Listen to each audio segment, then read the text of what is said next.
What if the greatest evolutionary leaps humanity never made are recorded not as possibilities, but as deliberate preventions written in clay by those who witnessed the interventions?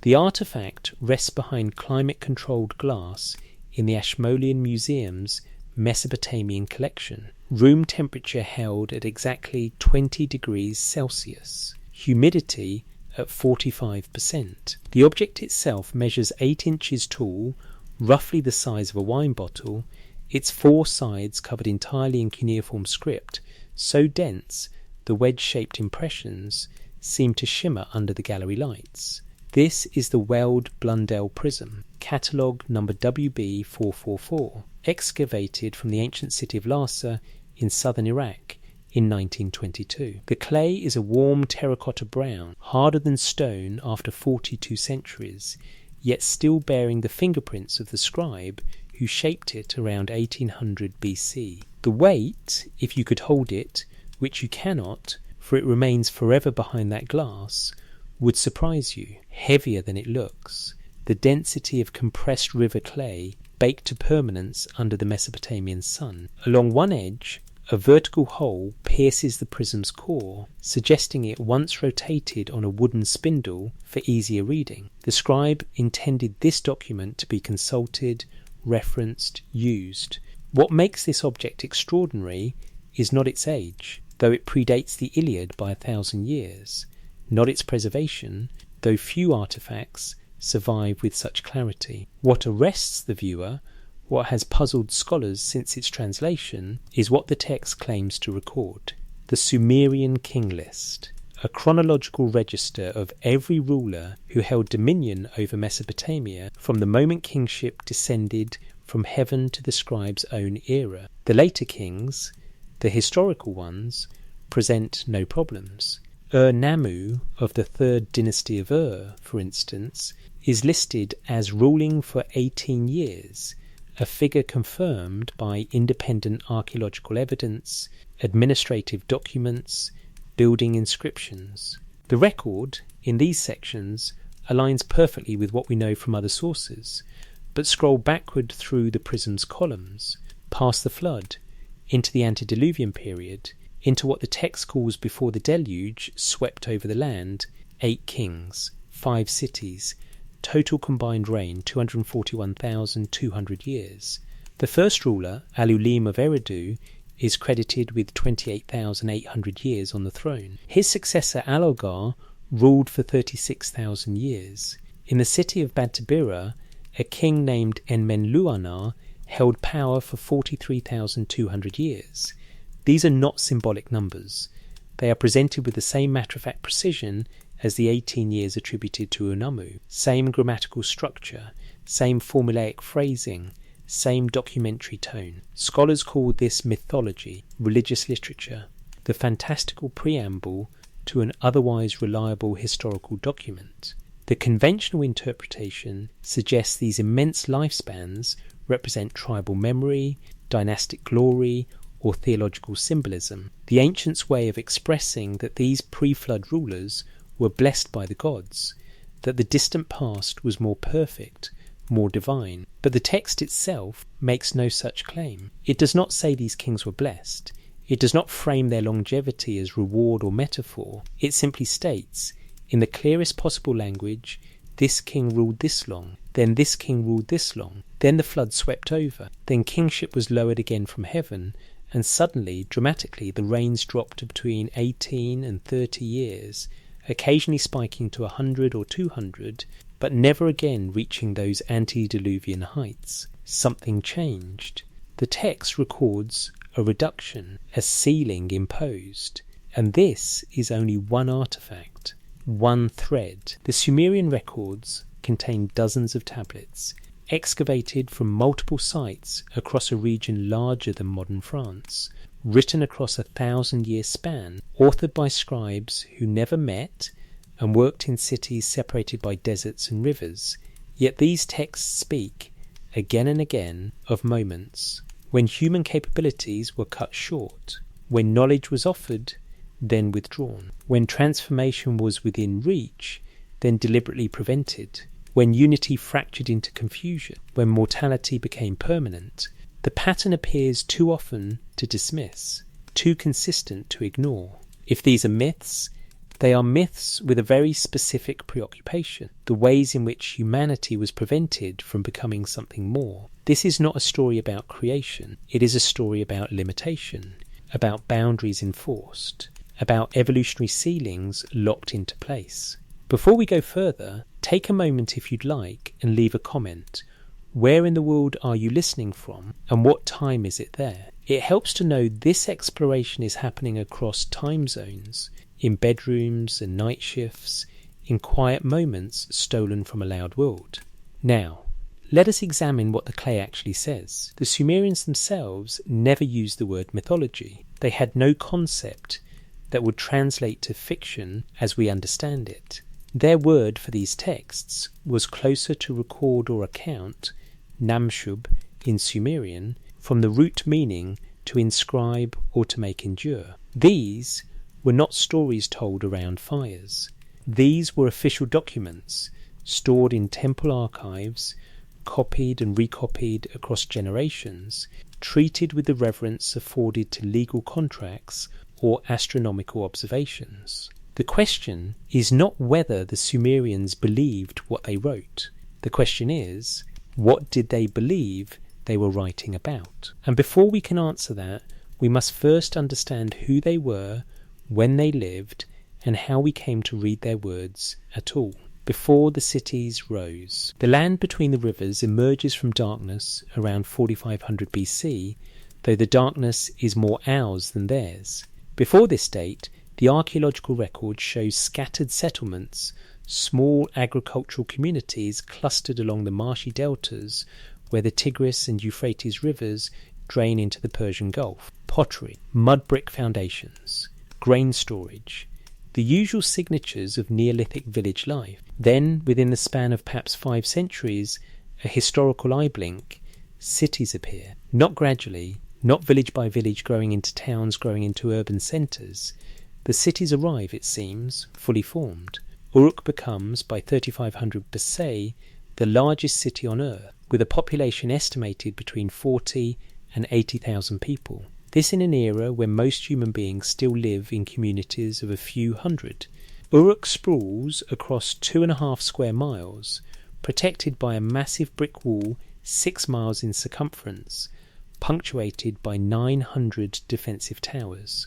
Inside those walls, the ziggurat dedicated to Inanna, rising in step terraces toward the sky. The white temple, its fade plastered and painted to gleam in the desert sun. Workshop quarters, where craftsmen specialised in single trades, potters, weavers, metalworkers, bead makers, each profession clustered in its own district. Administrative buildings filled with clay tablets recording grain distributions, labour assignments, livestock inventories. A bureaucracy, in other words, a state. This is not supposed to happen. The standard archaeological model for civilization development requires centuries, sometimes millennia, of gradual progression. Villages coalesce into chiefdoms. Chiefdoms develop social hierarchies. Hierarchies formalize into states. States build cities. Each stage requires technological innovation, population pressure, agricultural surplus, ideological shifts. The process is slow because each layer must be built upon the previous one, like sedimentary rock. Sumer skips steps, or appears to. The cities arrive too quickly, too complete, too sophisticated. The writing system, cuneiform, emerges around 3200 BC, not as simple pictographs, but as a complex script capable of recording abstract concepts, grammatical inflections, phonetic spellings. Within 2 centuries, cuneiform literature exists. Not just administrative lists, but poetry, proverbs, hymns, legal codes. The conventional explanation invokes invisible developments. We assume the gradual progression happened, but the evidence has not survived. Mud brick architecture disintegrates. Wooden structures rot. Earlier settlements lie buried beneath later ones or have eroded into the rivers. The Sumerians, in this view, appear suddenly only because we cannot see their slow emergence. Given time, the reasoning goes, archaeology will fill the gaps.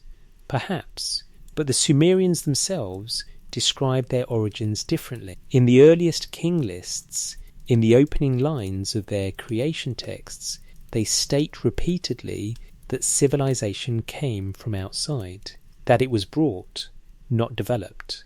The most explicit version appears in the Eridu Genesis, the fragmentary tablet CBS 1673, housed at the University of Pennsylvania Museum. The text is damaged, about 2/3 of the original is missing, but what survives describes a time before cities, a time when the black-headed people, the Sumerians' own term for themselves, had not yet built temples, had not yet developed agriculture, had not yet been taught kingship. Then, according to the text, the gods lowered kingship from heaven. They established 5 cities before the flood: Eridu, Bad Tabira, Larak, Sippar, and Shuruppak. In each city they appointed a ruler and established what the texts call the Mi, divine ordinances or principles that governed everything from religious ritual to brickmaking. Civilization, in this account, is not invented by humans. It is gifted, installed, downloaded, complete. Modern scholars interpret this theologically. Of course, the Sumerians credited the gods. All ancient peoples attributed their cultural achievements to divine favour or instruction. The Greeks claimed Athena taught them the olive press. The Egyptians said Thoth invented writing. These are just so stories, etiological myths, explaining origins through supernatural agency, because the actual inventors are forgotten. But read carefully, the Sumerian text describes something more specific than vague divine blessing. They describe a curriculum, a transfer of knowledge from beings who possessed it to humans who did not. The god Enki, according to multiple sources, is credited with teaching humanity the arts of civilization, canal digging, irrigation, agriculture, mathematics, metallurgy, writing, not inspiring these developments, but actively instructing, demonstrating, correcting. The text called Enki and the World Order, preserved on tablets from the city of Eridu and now scattered across collections in Paris, London and Baghdad, presents Enki literally travelling from city to city, establishing each location's function, teaching specialised knowledge. To he brings shepherding and textile production. To Meluhar, possibly the Indus Valley, he teaches shipbuilding and trade. To Dilmun, likely Bahrain, he assigns the role of commercial intermediary. This is not a god waving his hand and magically granting wisdom. This is an administrator organising a territory, assigning roles, training specialists. If we take these texts at face value, not as literal truth, but as the Sumerians' genuine attempt to describe their own history, then what we see is not a civilization that evolved, but one that was constructed, established according to a plan. And here is the detail that the texts emphasize again and again: the plan included limits. The same sources that describe the bestowal of civilization also describe what was withheld. Enki gives humanity knowledge sufficient to build cities, manage agriculture, record transactions, but not the knowledge possessed by the gods themselves. Humanity receives literacy, but not the full extent of the divine writing. Humans learn the skills of survival and prosperity, but not the secrets of immortality. The gods retain what the texts call the Great Me, the higher ordinances, the transformative capabilities. The city of Eridu, where the Eridu Genesis was composed, is acknowledged by the Sumerians themselves as their oldest settlement. Modern archaeology confirms this.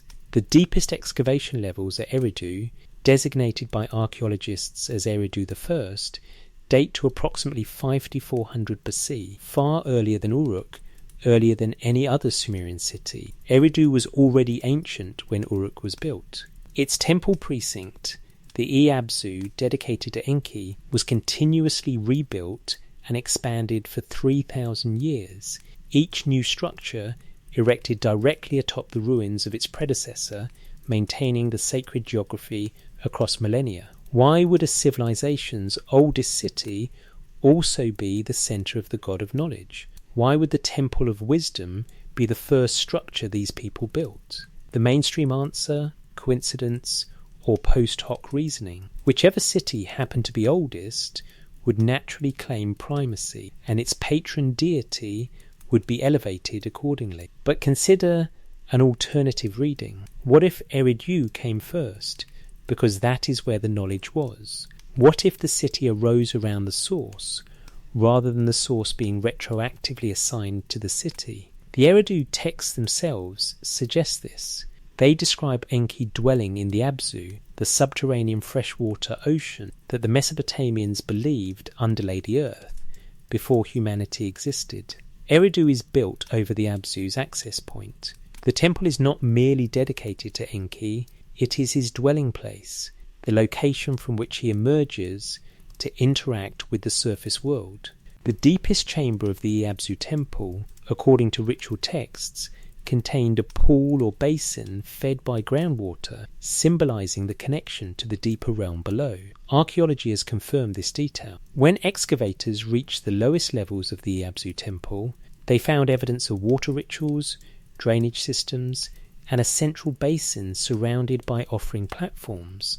The sacred geography was not symbolic, it was hydraulic. So the picture assembles the oldest city built around a water source, associated with the god of knowledge, described in texts as the origin point of civilization. If this were a modern installation, we would call it a headquarters, a training facility, a technology transfer center. The Sumerians called it the place where kingship descended from heaven. But kingship, in their understanding, was not merely political authority. Kingship, Nam Lugul in Sumerian, meant legitimate order, the capacity to organize, administer, maintain Ma'at, to borrow the Egyptian term for cosmic correctness. It was a technology of governance that required training, ritual knowledge, and divine sanction. The king lists record who received this training, who was granted authority to rule, and, crucially, for how long. In the pre-flood section of those lists, the rulers are not quite human, or rather they are human, but they exist in a different relationship to time. Alulim's 28,800-year reign is not a metaphor in the text,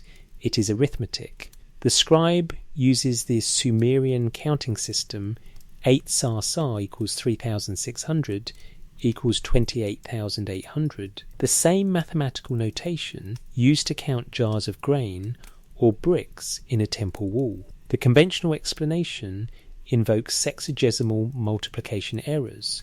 Perhaps the numbers represent months, not years, and translators misunderstood the unit. But this does not resolve the problem, only shifts it. Convert 28,800 years to months and you get 2,400 years, still impossible for a human lifespan, and still far longer than the post-flood reigns, which would then be reduced to just 18 months. The pattern of before and after holds regardless of the conversion. Other scholars suggest these numbers represent dynasties, not individuals, that Alulim is the name of a ruling family, and 28,800 years represents the collective reign of multiple generations sharing that dynastic title. But the text explicitly differentiates between rulers. It lists them sequentially. Alulim died, then Alulgar took kingship, then Alulgar died, then Enmen-Luana took kingship. The grammar is individual, not collective. The simplest reading is, the one scholars resist, the text means what it says. These beings ruled for periods of time incomprehensible by later human standards. Then the flood came. Then everything changed. Then the lifespans collapsed. What the texts describe, in other words, is a reduction event, a moment when human capacity was fundamentally altered. And the king list is not the only source to record this alteration. The theme appears across Sumerian literature, in texts composed centuries apart, in different cities, by scribes with no apparent coordination. Something about this idea that humanity once had greater capacity, which was then diminished, seemed to the Sumerians not mythical, but historical, not theological speculation, but remembered fact. The question becomes, what were they remembering? To answer that, we must first understand the language they remembered it in, and how we came to read their memories at all. The language carved in clay. The British officer stood at the base of a cliff face in western Persia, staring at inscriptions carved 200 feet above the ground. The year was 1835. The cliff was part of Mount Behistun, rising sheer and impassable near the town of Kermanshah along the ancient trade route connecting Mesopotamia to the Iranian plateau. The inscriptions had been there for 23 centuries, visible to every traveller on the road below, but utterly inaccessible, carved into a smoothed section of rock that could only have been reached by scaffold or rope, deliberately placed beyond human tampering. Henry Rawlinson had been stationed in Persia as a military advisor, but his obsession was philology. He knew the inscriptions were trilingual, Old Persian, Elamite and Babylonian, ordered vertically in 3 massive columns, and he knew that if he could copy them, he might crack the cuneiform code entirely. Over the next 12 years, Rawlinson made repeated ascents of that cliff, balancing on narrow ledges, employing local Kurdish boys to scale sections even he could not reach, pressing paper against the carvings to capture the wedge-shaped impressions. He nearly died more than once. But by 1847,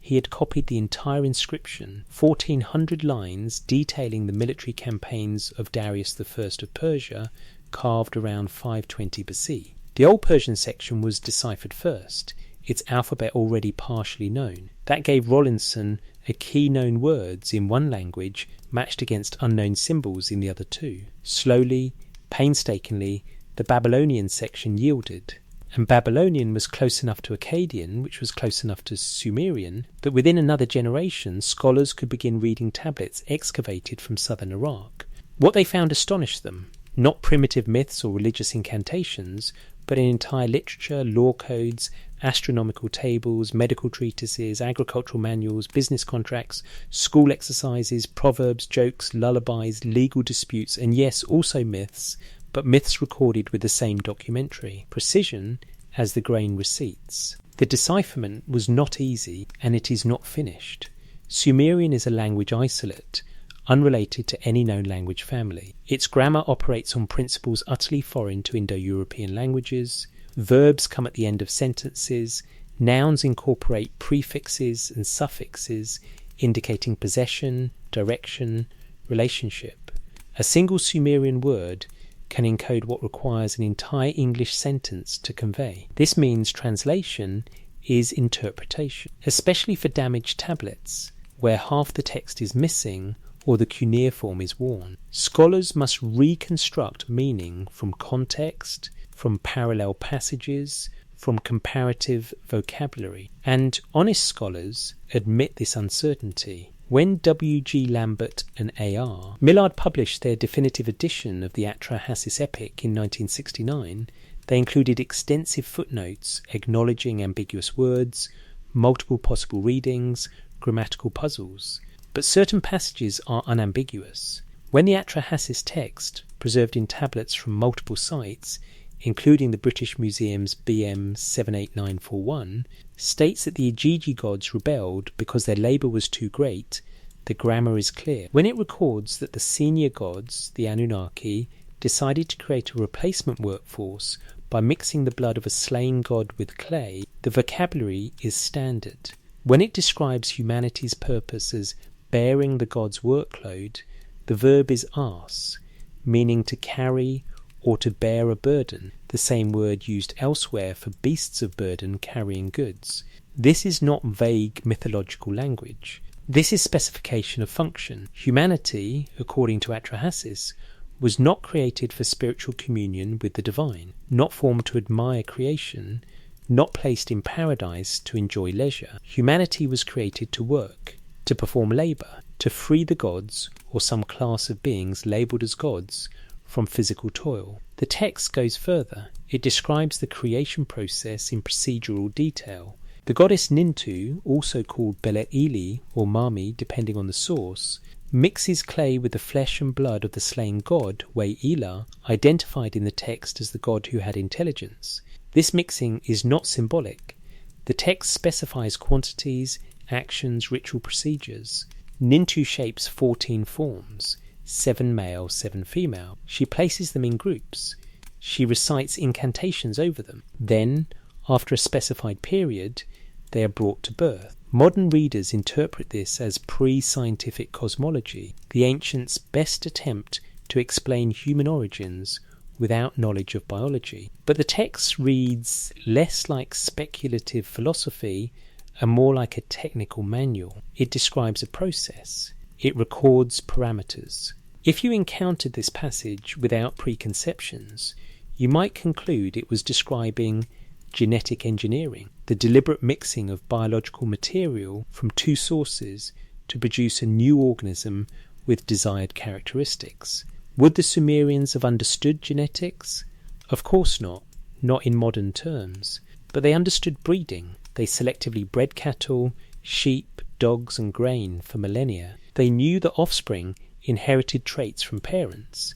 They knew that mixing lineages produced new combinations. If they witnessed a biological engineering process beyond their technological framework, they would describe it in the vocabulary available to them. Clay, divine blood, inheritorial from advanced beings, intelligent design, literally. Design with intention. What we call mythology, they call documentation. And the documentation is disturbingly consistent about one particular detail. Limitations were built into the design. The Atrahasis epic does not end with humanity's creation. It continues. The new workforce multiplies. They build cities. They grow loud. The noise, the text says, disturbs the gods, particularly Enlil, the chief executive among the Anunnaki. He complains that humanity has become too numerous, too noisy. He decides to reduce their population through plague, drought and famine. These attempts fail. Humanity rebounds. Finally, Enlil engineers a flood to eradicate them entirely. But here is where the narrative becomes complicated. Enki, the god who presided over humanity's creation, opposes Enlil's genocide. Enki warns a human priest named Atrahasis, or Ziusudra in the Sumerian version, Utnapishtim in the later Akkadian Gilgamesh epic, to build a boat and preserve life through the deluge. The flood comes. Most of humanity dies. The survivors repopulate. And then, critically, the gods impose new limits. The text describes these limits explicitly. According to Tablet 3 of Atrahasis, after the flood, the gods decree that human lifespan will be shortened. They introduce infant mortality. They create classes of women who cannot bear children, priestesses, temple women, to control population growth. Enlil, still angry but now resigned to humanity's continued existence, establishes these restrictions as permanent policy. This matches the king list pattern exactly. Before the flood, lifespans in the tens of thousands of years. After the flood, lifespans measured in decades, occasionally centuries, but never again reaching antediluvian levels. The Eridu-Genesis, fragmentary as it is, preserves the same sequence. Cities established, humanity multiplies, flood comes, survival, reset. The tablet CBS 1673 is so damaged that the sections describing the post-flood restrictions are missing entirely, but the structure is identical to Atrahasis, suggesting both texts draw from a common, older tradition. Scholars classify these texts as flood myths, and indeed flood myths exist in cultures worldwide. But the Mesopotamian versions are unusual in their specificity about what changed after the deluge. Most flood narratives focus on the catastrophe itself and the salvation of a remnant. The Mesopotamian texts focus on administrative aftermath, how humanity was reorganized, what new rules were implemented, what capacities were restricted.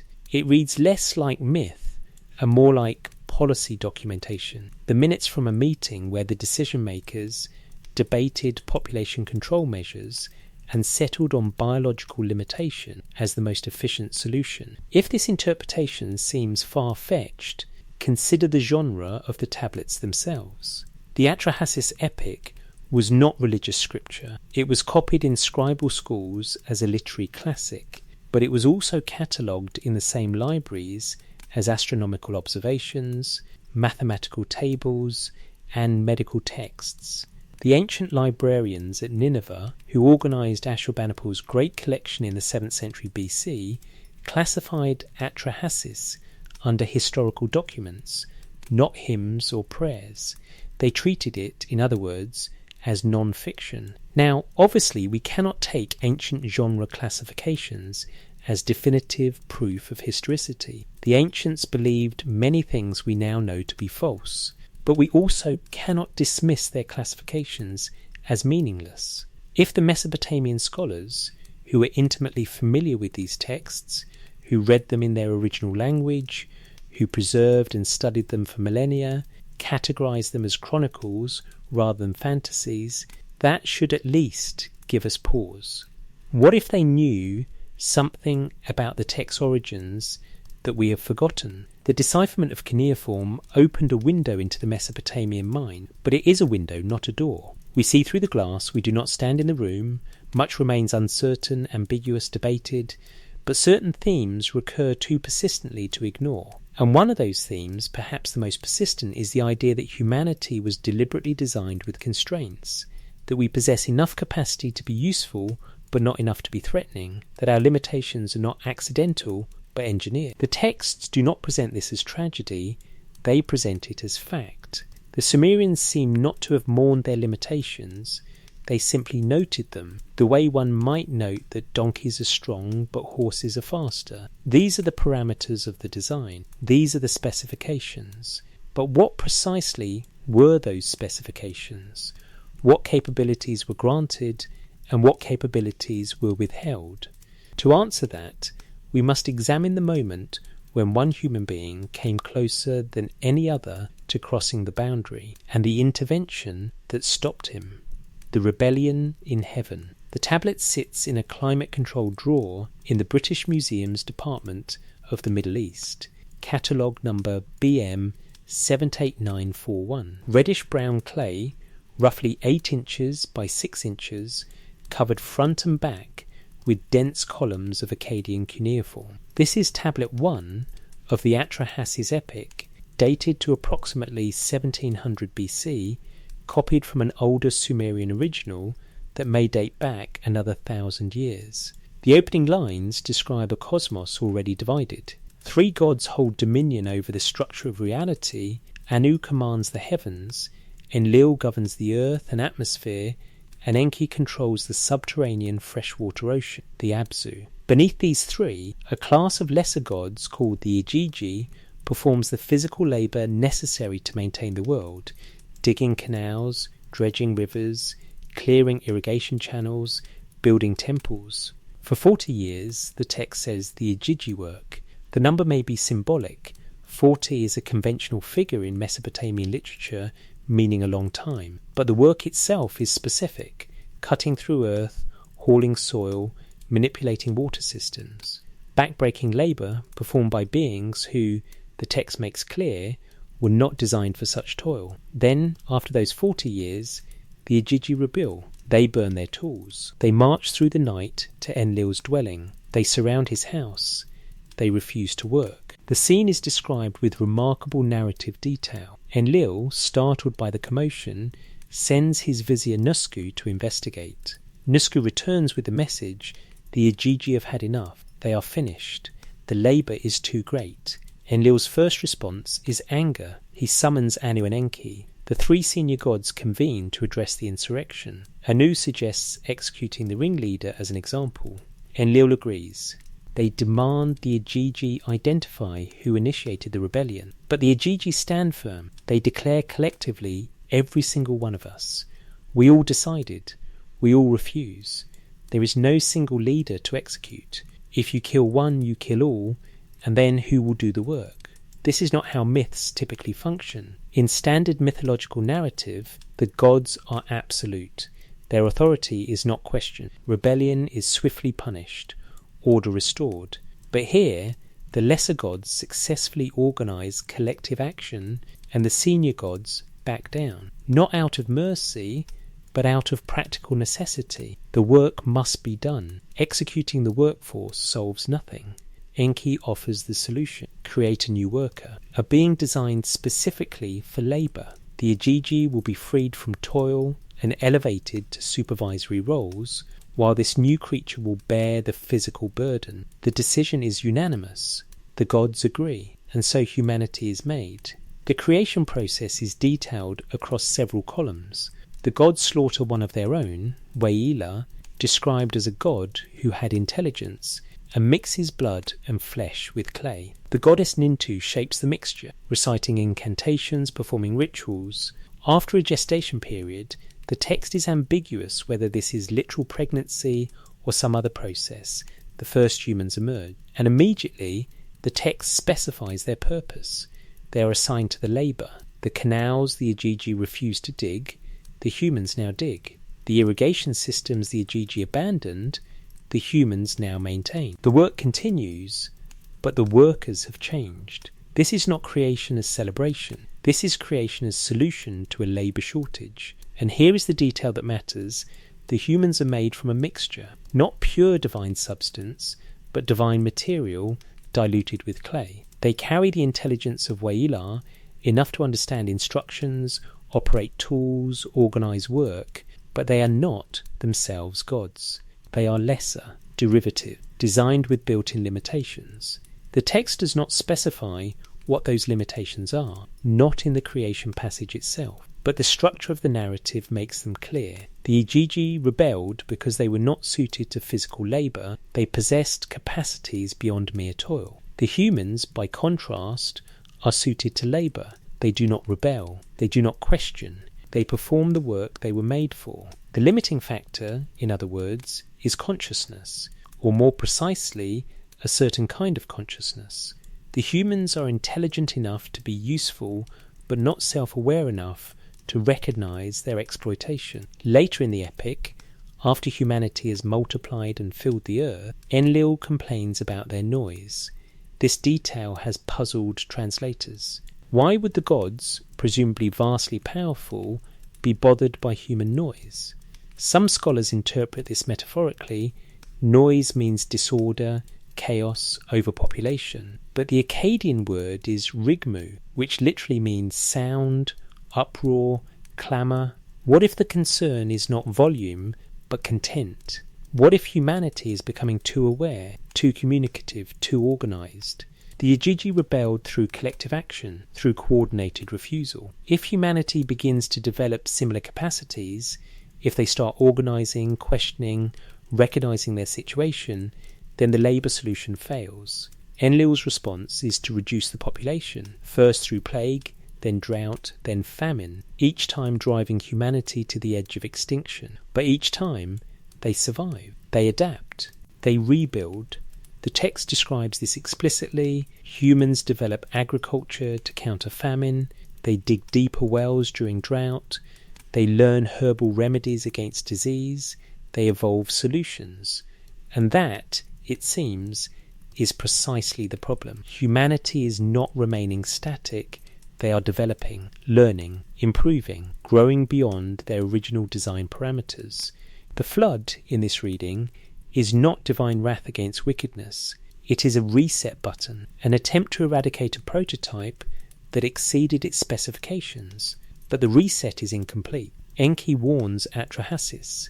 The survival boat preserves not just human lives, but human knowledge. When the waters recede, civilization rebuilds, and rebuilds quickly, because the survivors remember how things worked. They carry forward the technical knowledge, the organisational structures, the cultural memory. So the gods implement a different solution, not eradication, but limitation. Post-flood humanity will be shorter-lived.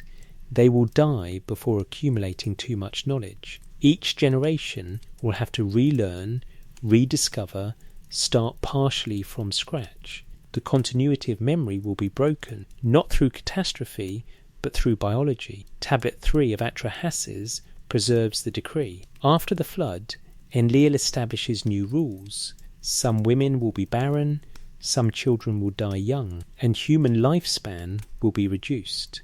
The exact mechanism is not specified. The text simply states that it is so, that the gods have made it so. The Weld-Blundell prism confirms the timeline. Before the flood, 8 kings, 5 cities, reigns measured in tens of thousands of years. After the flood, kingship is lowered again from heaven, but now the reigns are measured in decades or centuries. The first post-flood dynasty, the first dynasty of Kish, lists 23 kings with an average reign of about 80 years, still longer than normal human lifespan, suggesting these early post-flood rulers are perhaps transitional, carrying some genetic legacy of the antediluvian period, but nowhere near the 28,800-year reigns of their predecessors. By the time we reach historically verifiable kings, rulers whose inscriptions we have found, whose buildings we have excavated, the lifespans are entirely human. 40, 60, 80 years, occasionally a century for the unusually blessed. The reduction is complete.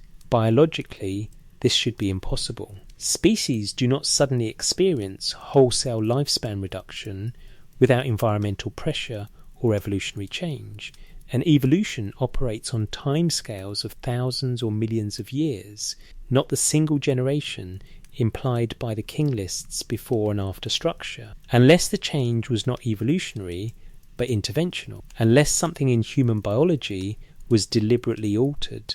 Modern science would describe this as genetic engineering. The Sumerians described it as divine decree. The vocabulary differs, but the concept is the same. Human capability was constrained by design modification, and lifespan was only the first constraint. The Atrahasis epic mentions the post-flood restrictions briefly, then moves on, but other texts elaborate. Other tablets, found in other cities, describe other moments when human development approached a threshold, and other interventions that prevented the crossing. One such text tells the story of a man who almost became immortal, who stood at the gates of heaven with the opportunity to transcend human limitation, and was turned away through deception. His name was Adapa, and his story is the closest thing we have to a Mesopotamian version of the fall. The biological ceiling. The Shoyan collection in Oslo houses a small clay tablet, catalogue number MS2855, inscribed with a continuation of the king list tradition. This particular version, dated to around 1800 BCE, includes a detail absent from the Weld-Blundell prism. The names of antediluvian cities are followed by specific functions. Eridu, for instance, is listed not just as the first city, but as the location where the Me of Kingship was first established. Bad Tabira is marked as the place where metalworking was taught. Larak was the centre of ritual purification. Sippar housed astronomical observation. Shuruppak contained the scribal arts.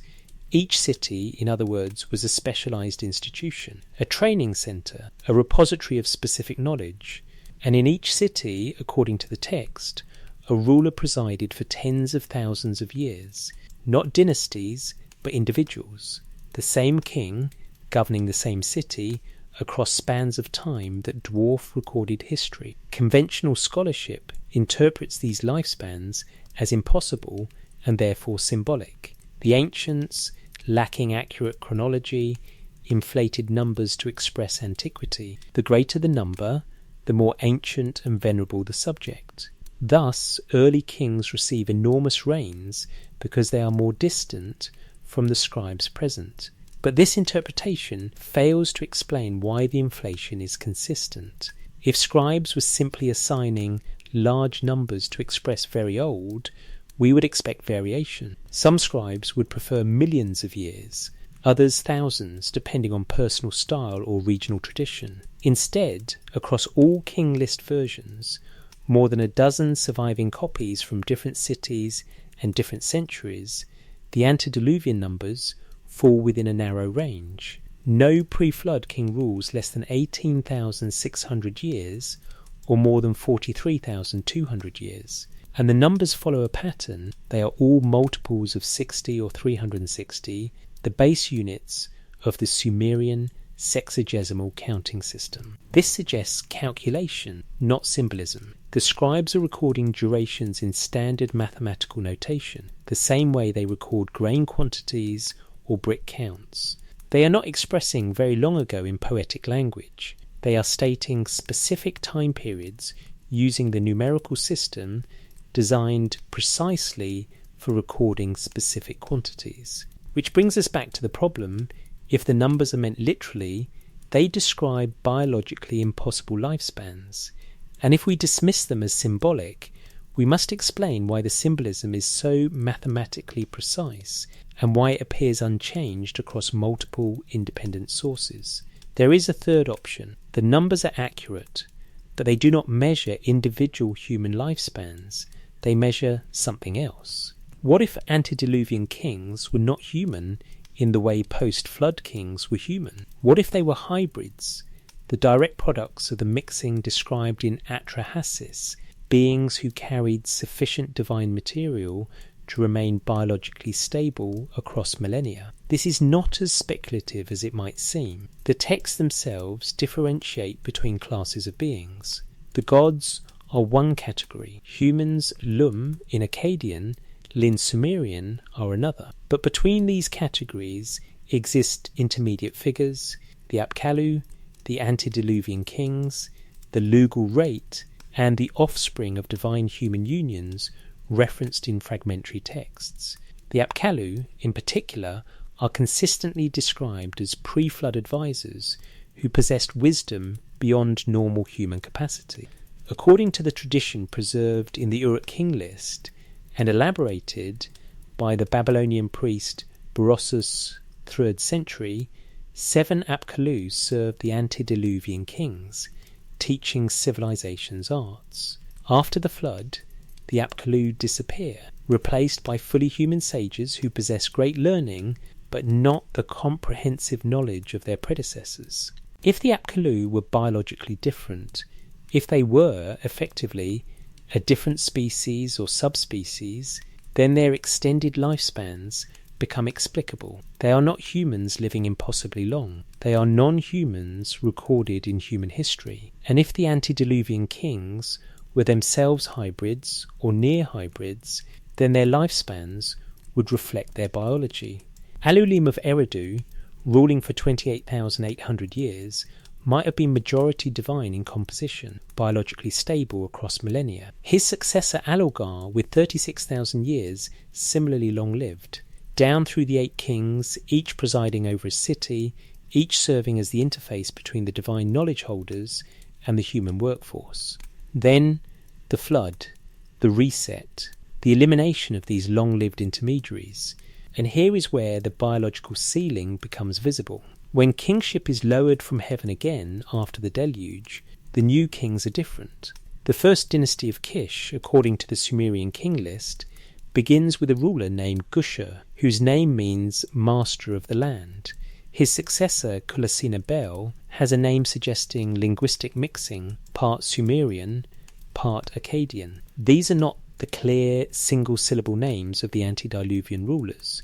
These are composite identities suggesting genetic mixing, hybridization, dilution. The lifespans reflect this. The post-flood kings in the Kish dynasty range from 40 to 1200 years, with most clustering around 100-300 years. Still superhuman by our standards, but a fraction of the antediluvian lengths. And with each successive dynasty, the reigns shorten. First dynasty of Uruk, 100-400 years.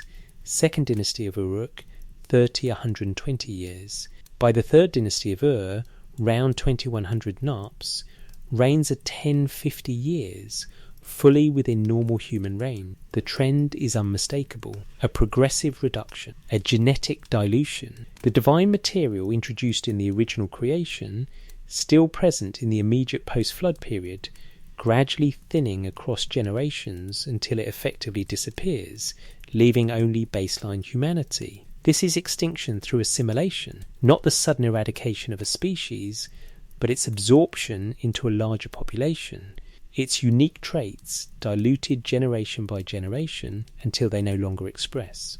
And this, according to the text, was not accidental, it was policy. A fragmentary text from the Old Babylonian period, preserved in multiple copies but never fully reconstructed, describes a divine assembly after the flood where the gods debate humanity's future. The text is badly damaged, but the surviving phrases include, "Their days shall be, not reach thee, as before, and most tellingly, the life of the gods they shall not attain." The implication is clear. A limit was imposed.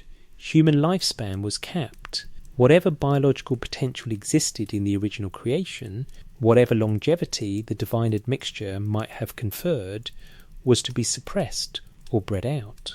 Other Mesopotamian texts reference this cap more explicitly. The bilingual Miriam myth of Enlil and Namzitara describes Enlil decreeing specific limits on human life. The text is liturgical, recited in temples, suggesting it was considered important enough to preserve in ritual memory. According to the surviving fragments, Enlil establishes that humans will live like counting reeds, a metaphorical phrase suggesting fragility and brevity. Another passage states that 120 years will be the maximum, though this number may be symbolic rather than literal. Scholars note the parallel to Genesis 6:3, where the Hebrew God declares, "My spirit will not remain in man forever. Because he is also flesh, his days will be 120 years." The similarity suggests a shared cultural memory, a common tradition that both the Mesopotamian and early Hebrew cultures preserve. Humanity's lifespan was deliberately shortened after the flood.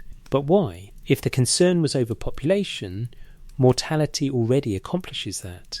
People die, generations turn over. There is no need to shorten lifespan further unless the goal is something other than population control. The text suggests the goal was knowledge control. Long life allows accumulation. A human living for centuries can master multiple disciplines, witness long-term patterns, accumulate experience and wisdom beyond what a short-lived individual could achieve. A population of long-lived humans would develop institutional memory, technological continuity, cultural depth. They would, over time, approach the knowledge level of their creators. Short life prevents this.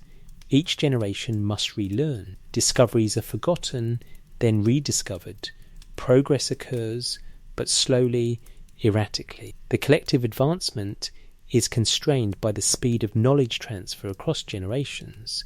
This is why writing matters so much in the Sumerian context. Cuneiform allows knowledge to persist beyond individual lifespans. A scribe can record what he learned, and centuries later, another scribe can read it. Writing is, in effect, artificial memory, a way to circumvent the biological limitation of mortality. And indeed, the Sumerians treated writing as the most precious gift of civilization. Texts describing Enki's bestowal of the me consistently list writing among the highest ordinances. Not because writing was difficult, cuneiform is actually relatively easy to learn compared to some later scripts, but because writing defeated the mortality constraint. It allowed humans to build knowledge across generations, to create a collective intelligence that transcended individual lifespans. But even writing has limits. Tablets can be lost, destroyed, hoarded. Literacy can be restricted. And this, as we will see, is exactly what happened.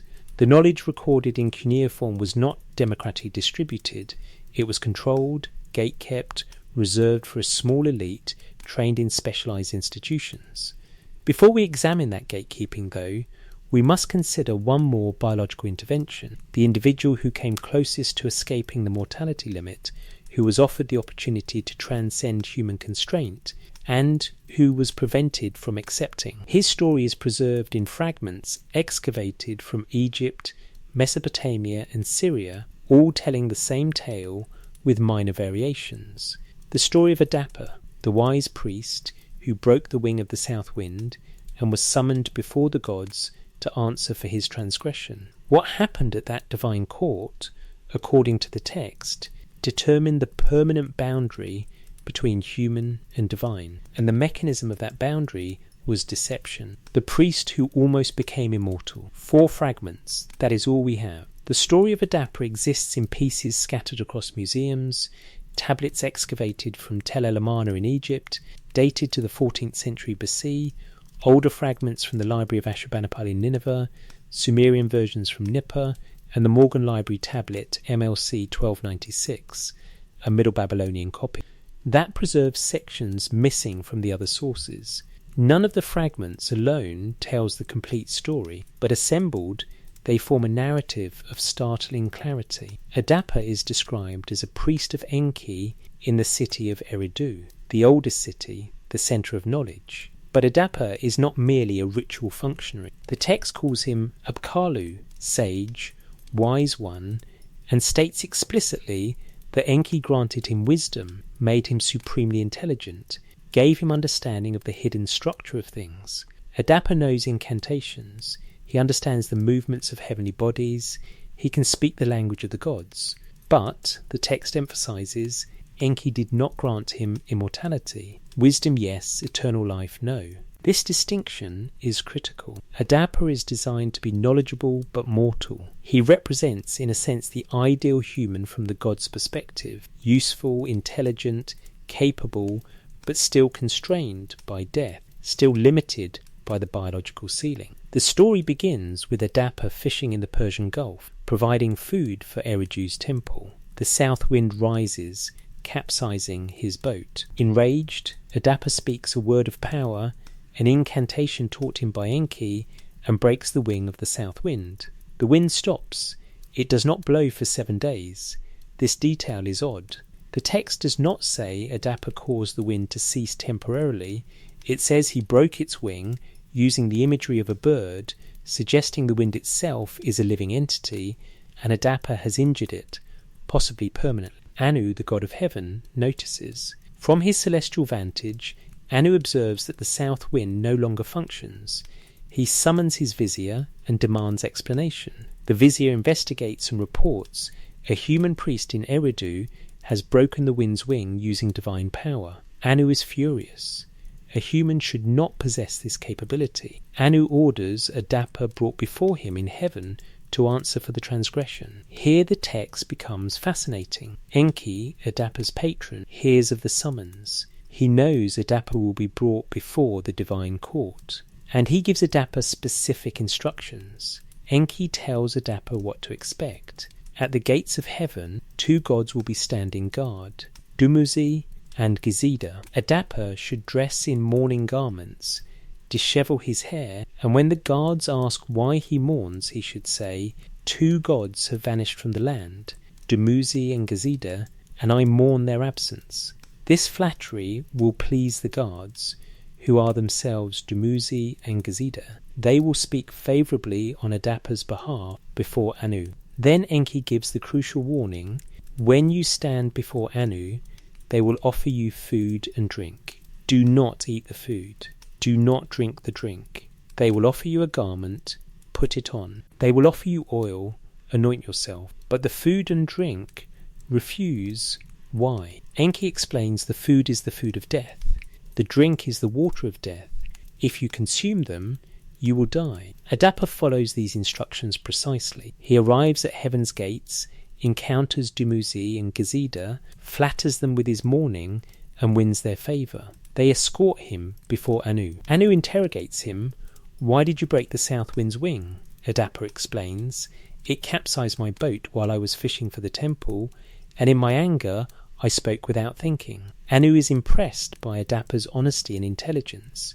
The guards have spoken well of him. Anu's anger softens. He decides to grant Adapa a reward, a compensation for his journey to heaven. Anu orders his servants to bring food and drink. They place before Adapa the bread of life and the water of life, and Adapa refuses them. The servants are confused. Anu is confused. They urge him to eat, to drink. Adapa refuses, citing Enki's warning. This is the food of death, he says. I will not consume it. Anu laughs. Not cruelly, but with bitter irony. He realizes what has happened.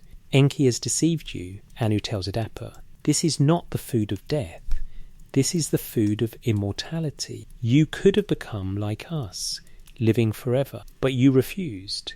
Now you must return to Earth. You will remain mortal. The text ends with Adapa being sent back to Eridu, still wise, still powerful, but still human, still subject to death. On the surface, this is a tragedy. Adapa had the chance for eternal life and lost it through his mentor's deception. But read more carefully, the story becomes something else, a deliberate intervention to prevent human transcendence. Consider the structure. Enki knows Anu will summon Adapa. Enki knows what will happen at the divine court. Enki is, after all, the god of wisdom. He understands plans, consequences, political dynamics. So when he warns Adapa not to eat the food, he is not mistaken. He is lying. Why would Enki lie? Why would he prevent his own progeny from achieving immortality? The text does not explain Enki's motives explicitly, but the narrative structure suggests an answer. Earlier in the tablet, there is a fragmentary passage describing a discussion among the gods after Adapa breaks the south wind. The passage is too damaged to reconstruct fully, but the surviving words include power he has, should not, dangerous and must remain mortal. It appears the gods held a council. They assessed Adapa. He already has wisdom, too much wisdom perhaps. He has power, he can speak incantations that affect natural forces. If he also gains immortality, he becomes effectively godlike. He transcends the human category entirely. The solution is to ensure he does not gain immortality. But they cannot simply refuse him, because Anu, impressed by Adapa's intelligence and swayed by the guard's endorsement, wants to reward him. Anu is acting on impulse, on goodwill. He does not see the larger strategic problem. Enki sees it. Enki, the architect of humanity, understands that Adapa represents a dangerous precedent. If one human achieves immortality, others will seek it. The biological ceiling will be broken, the constraint will fail. So Enki lies. He tells Adapa the food of life is the food of death. Adapa, trusting his patron, refuses it. The opportunity passes. The ceiling holds. And from Anu's perspective, the system worked. He offered the gift.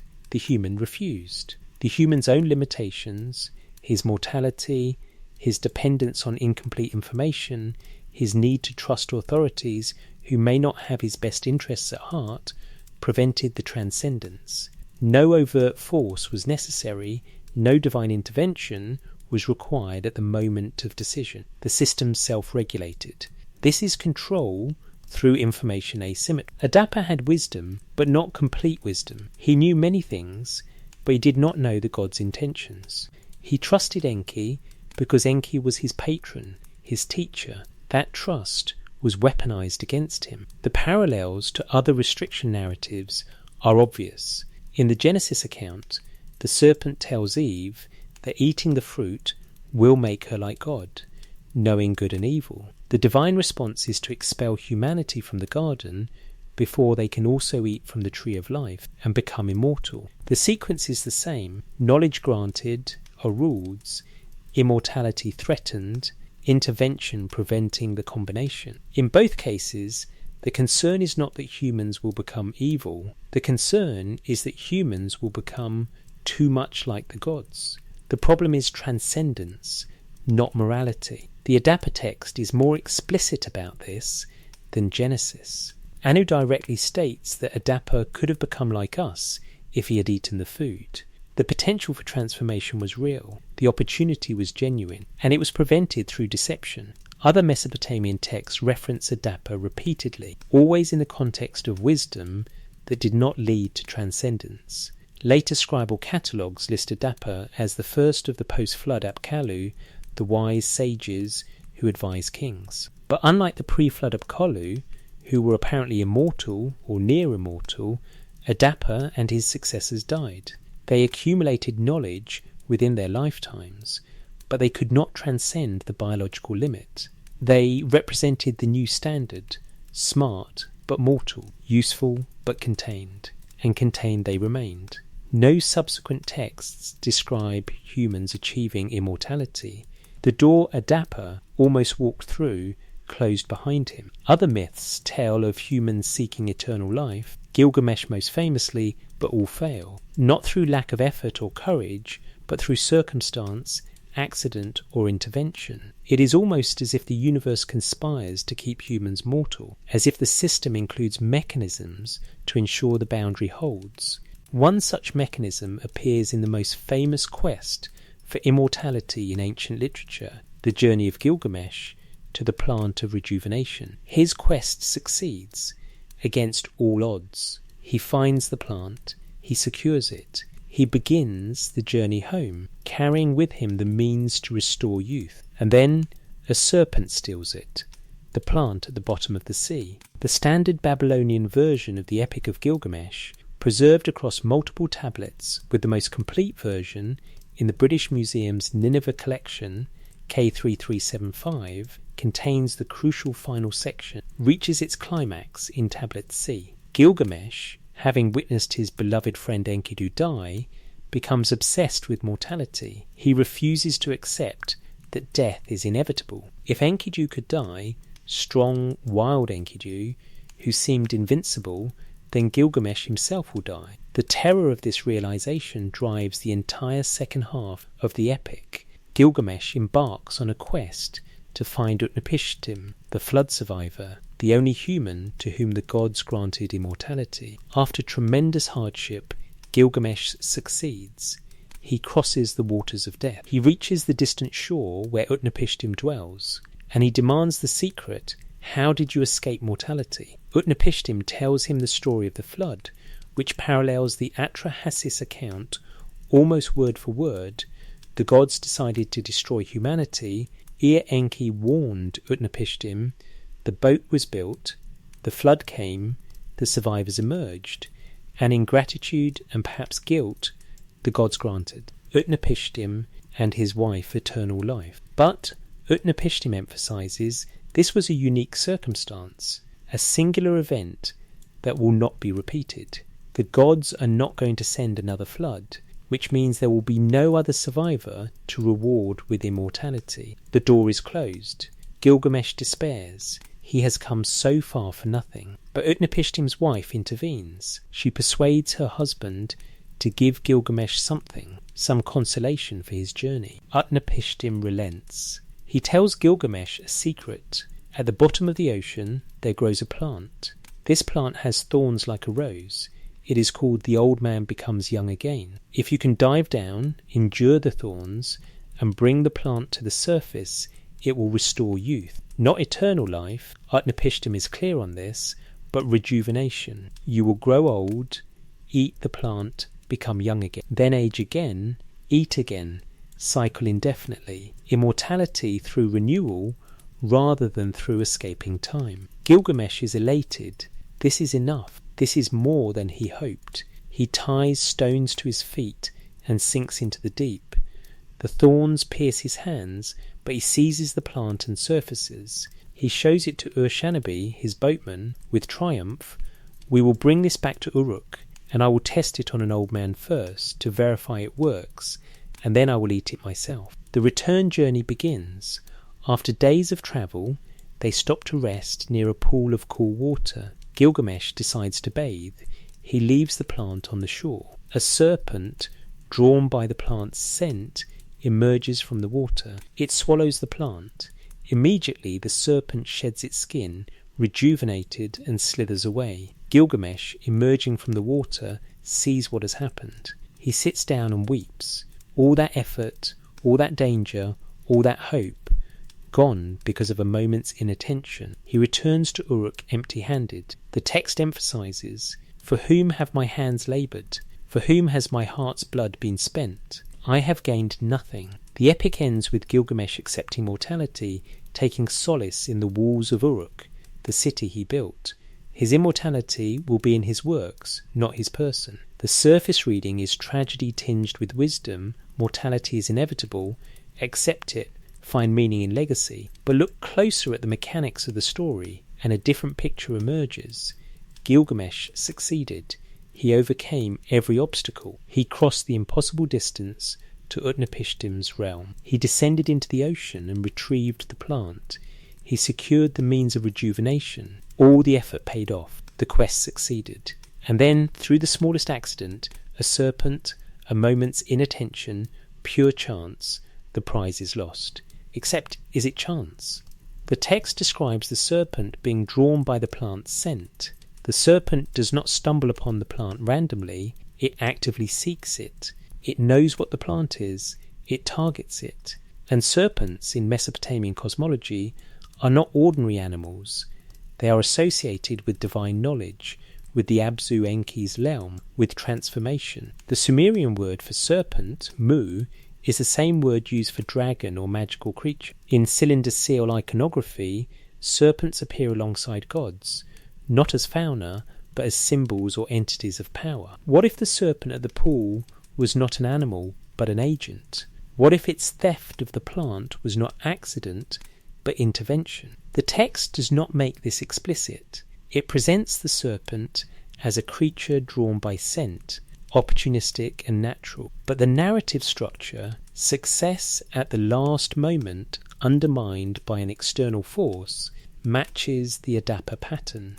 In both cases, a human achieves access to life extension. In both cases, at the crucial moment, something intervenes. Adapa is deceived, Gilgamesh is robbed. Different mechanisms, same result. And note the specific failure mode. Gilgamesh does not fail because he lacks courage or strength or determination. He fails because he is human, he gets tired, he needs to rest, he bathes, he lets his guard down for a moment. His mortality is itself the vulnerability. If he were already immortal, he would not need to rest, would not need to bathe, would not have that moment of inattention. The system, in other words, is self-reinforcing. Mortality creates the conditions that perpetuate mortality. The constraint contains its own enforcement mechanism. But the plant existed.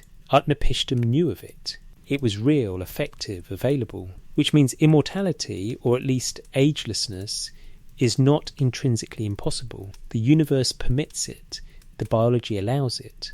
What prevents it is not natural law, but access control. Utnapishtim has it. He lives forever. His wife lives forever. The gods live forever. The capacity exists. It is simply restricted, reserved for a class of beings, withheld from another class. And when a member of the restricted class reaches for it, circumstances conspire to prevent success. Not overtly, not through direct prohibition, but through accidents, deceptions, misunderstandings, through the 1,000 natural shocks that flesh is heir to, as a later poet would phrase it. Unless those shocks are not natural, unless they are features, not bugs. If you wanted to design a system to keep a population mortal while maintaining the appearance of free will, how would you do it? You would not forbid the quest for immortality. Prohibition invites defiance. You would allow the quest, let them try, but ensure that success is always just out of reach. Place the goal at the bottom of the sea, behind impossible distances, guarded by circumstance. And when, against all odds, someone actually succeeds, introduce a random element, a serpent, a moment of inattention that restores the status quo.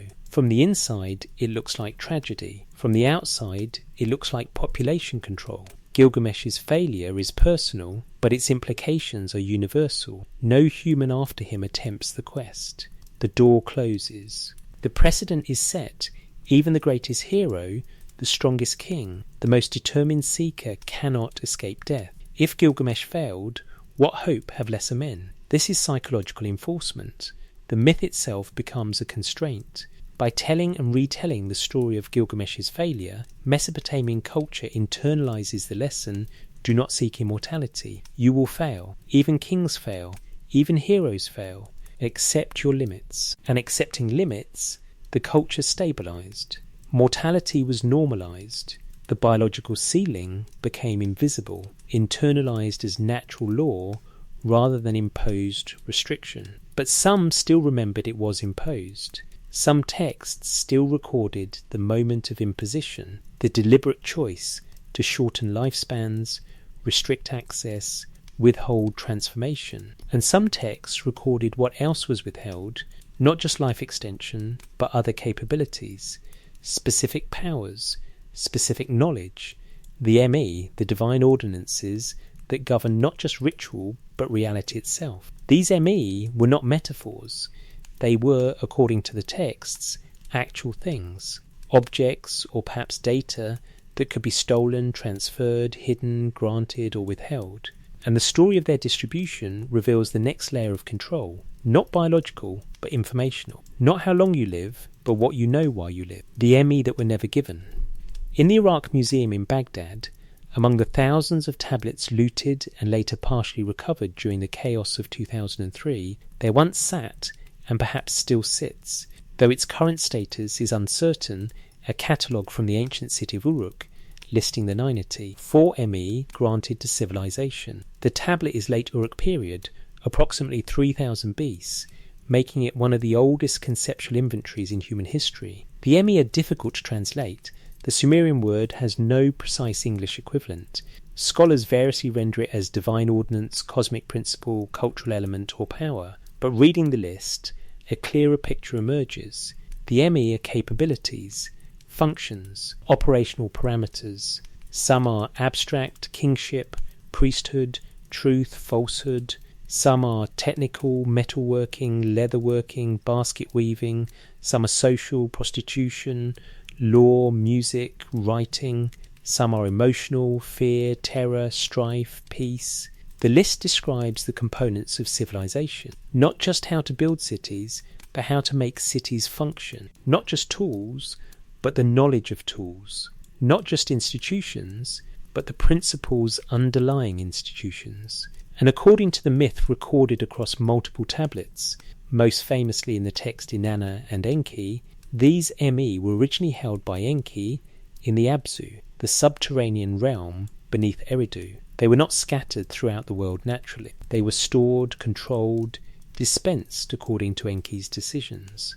The story tells how Inanna, goddess of Uruk, travelled to Eridu to visit Enki. Enki, pleased to see her, hosted a feast. He drank beer. The text specifies multiple rounds, suggesting Enki became quite drunk. In his inebriated state, Inanna persuaded him to give her the ME. Not all of them, but a substantial portion. The text lists more than 60, including kingship, priesthood, sexual intercourse, kissing, prostitution, law, art, music, weapons, truth, descent to the underworld, ascent from the underworld, and numerous crafts. Inanna loaded the ME into her boat of heaven and departed for Uruk. When Enki sobered, he realized what he had done. He sent his minister Isimud to retrieve the ME. Isimud pursued Inanna, catching her at 6 different points along the journey. Each time, he demanded the ME back. Each time, Inanna's assistant Ninshubur fended him off with clever words. Inanna escaped each encounter, finally reaching Uruk and unloading the ME into her city. And thus, the text concludes, Uruk became the centre of civilization, surpassing even Eridu because it possessed the ME. On the surface, this is a trickster tale. Clever goddess outwits drunken god, enriches her city. But examine the mechanics. The ME are portable. They can be transferred, physically moved from one location to another. They are stored in a specific location, not universally accessible, and their possession determines capability. Uruk did not develop these cultural elements through gradual innovation. Inanna brought them, complete and functional, from Eridu. This is knowledge transfer, but not through teaching. This is more like data theft. Inanna did not learn how to do these things and then bring the learning back. She took the actual things, the operational principles themselves, and installed them in Uruk. The texts are clear. Without the ME, these functions do not exist. Or more precisely, they exist latently, but they cannot be activated without the ME. Humans have the hardware, but the software must be loaded from an external source. Other tablets describe conflicts over the ME. The story of Anzu, the giant bird demon, tells how Anzu stole the Tablet of Destinies, a specific ME that controlled cosmic order, from Enlil. With the tablet, Anzu became invincible, able to command reality itself. The gods could not defeat him through force. They needed trickery. Ninurta, the warrior god, eventually recovered the tablet by shooting Anzu with arrows during a rainstorm, using the weather to negate Anzu's stolen power. Again, the pattern, ultimate power, is not intrinsic. It is object dependent. Control the object, control the reality. If we interpret this literally, if we treat the ME as actual tools or technologies or informational constructs, then the Sumerian cosmology describes a system where higher capabilities are locked, requiring specific access to unlock. Humans have baseline functions.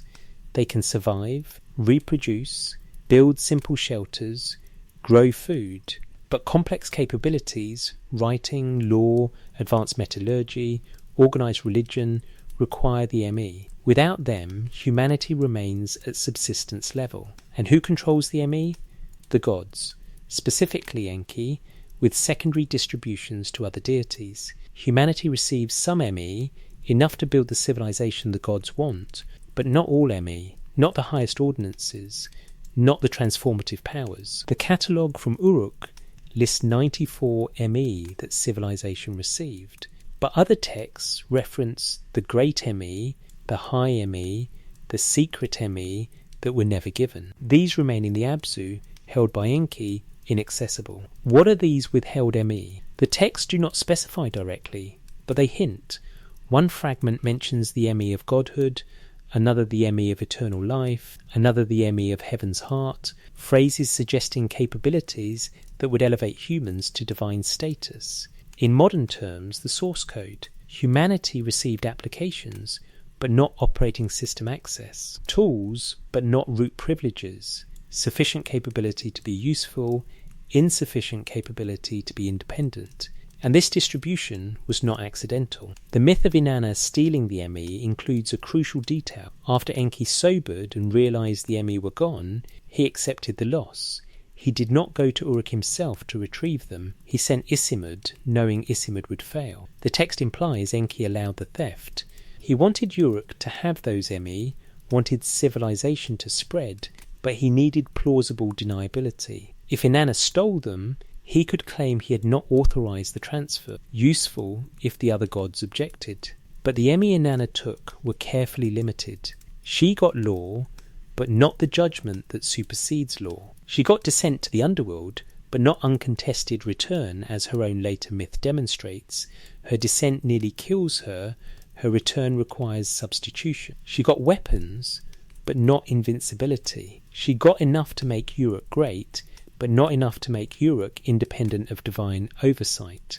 The system allows progress, but caps transcendence. Humanity can advance within parameters, but the parameters hold. And when humans approach those parameters, when they attempt to build something that reaches beyond permitted capability, intervention occurs. The most famous instance is the tower and the scattered tongues. In the ruins of ancient Babylon, archaeologists have excavated the foundations of Etemenanki, the great ziggurat dedicated to Marduk. The structure stood at the centre of the city, its base a square measuring approximately 300 feet on each side, rising in 7 terraced levels to a height of roughly 300 feet. The Greek historian Herodotus, visiting Babylon in the 5th century B, described climbing the ziggurat's external ramp, noting the benches placed at intervals for resting, and the shrine at the summit where, he was told, the god descended to meet with priests. The name Etemenanki translates as house of the foundation of heaven and earth. Not house that touches heaven, but house of the foundation, the connection point, the interface, the location where heaven and earth meet. This is cosmological geography made physical. The ziggurat is not merely a tall building, it is a functional device, a portal or anchor connecting 2 realms. The structure was ancient even in Herodotus' time. Foundation deposits and architectural analysis suggest Etemenanki was built and rebuilt multiple times across Babylonian history, with the earliest phases possibly dating to the 3rd dynasty of Ur 21st century or earlier. The core concept, a stage tower connecting earth to heaven, is older still, appearing in Sumerian temple architecture from the late 4th millennium BC. The biblical account in Genesis 11 describes a similar structure, a tower built in the land of Shinar with the explicit goal of reaching heaven. The builders, according to the text, spoke one language and worked in unified coordination. They used brick instead of stone, bitumen instead of mortar, details that precisely match Mesopotamian construction techniques.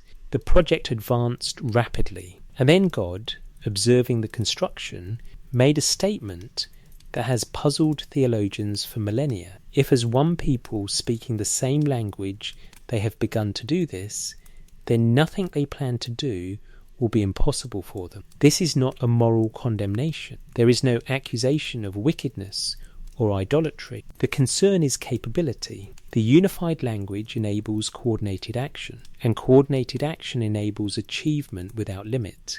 The humans are not being punished for sin. They are being constrained because they have become too capable. The divine solution is to confuse their language so they cannot understand one another. The project halts, the people scatter, the tower remains unfinished, and from that point forward, humanity is divided into linguistic groups, unable to coordinate on the scale that threatened to make them limitless.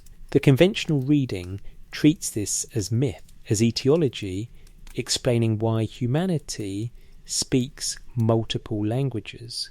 But read alongside the Mesopotamian sources, a different layer appears. The Sumerian texts record that the earliest period, the antediluvian age, was a time of unified language. The phrase appears in king lists and administrative documents. In those days, there was one language. After the flood, languages multiplied. By the early dynastic period, 2900-2350, texts reference multiple languages, Sumerian, Akkadian, Elamite, Hurrian, each associated with different populations. This fragmentation is not presented as natural evolution, it is presented as sudden change. The phrase structure in Sumerian chronicles suggests an event when the languages were divided, when speech became confused, using tense markers that imply specific occurrence rather than gradual process. Linguistic science tells us languages do fragment naturally, diverging from common roots over centuries of geographic separation. Proto-Indo-European split into Latin, Greek, Sanskrit, Germanic, Celtic, and dozens of other branches.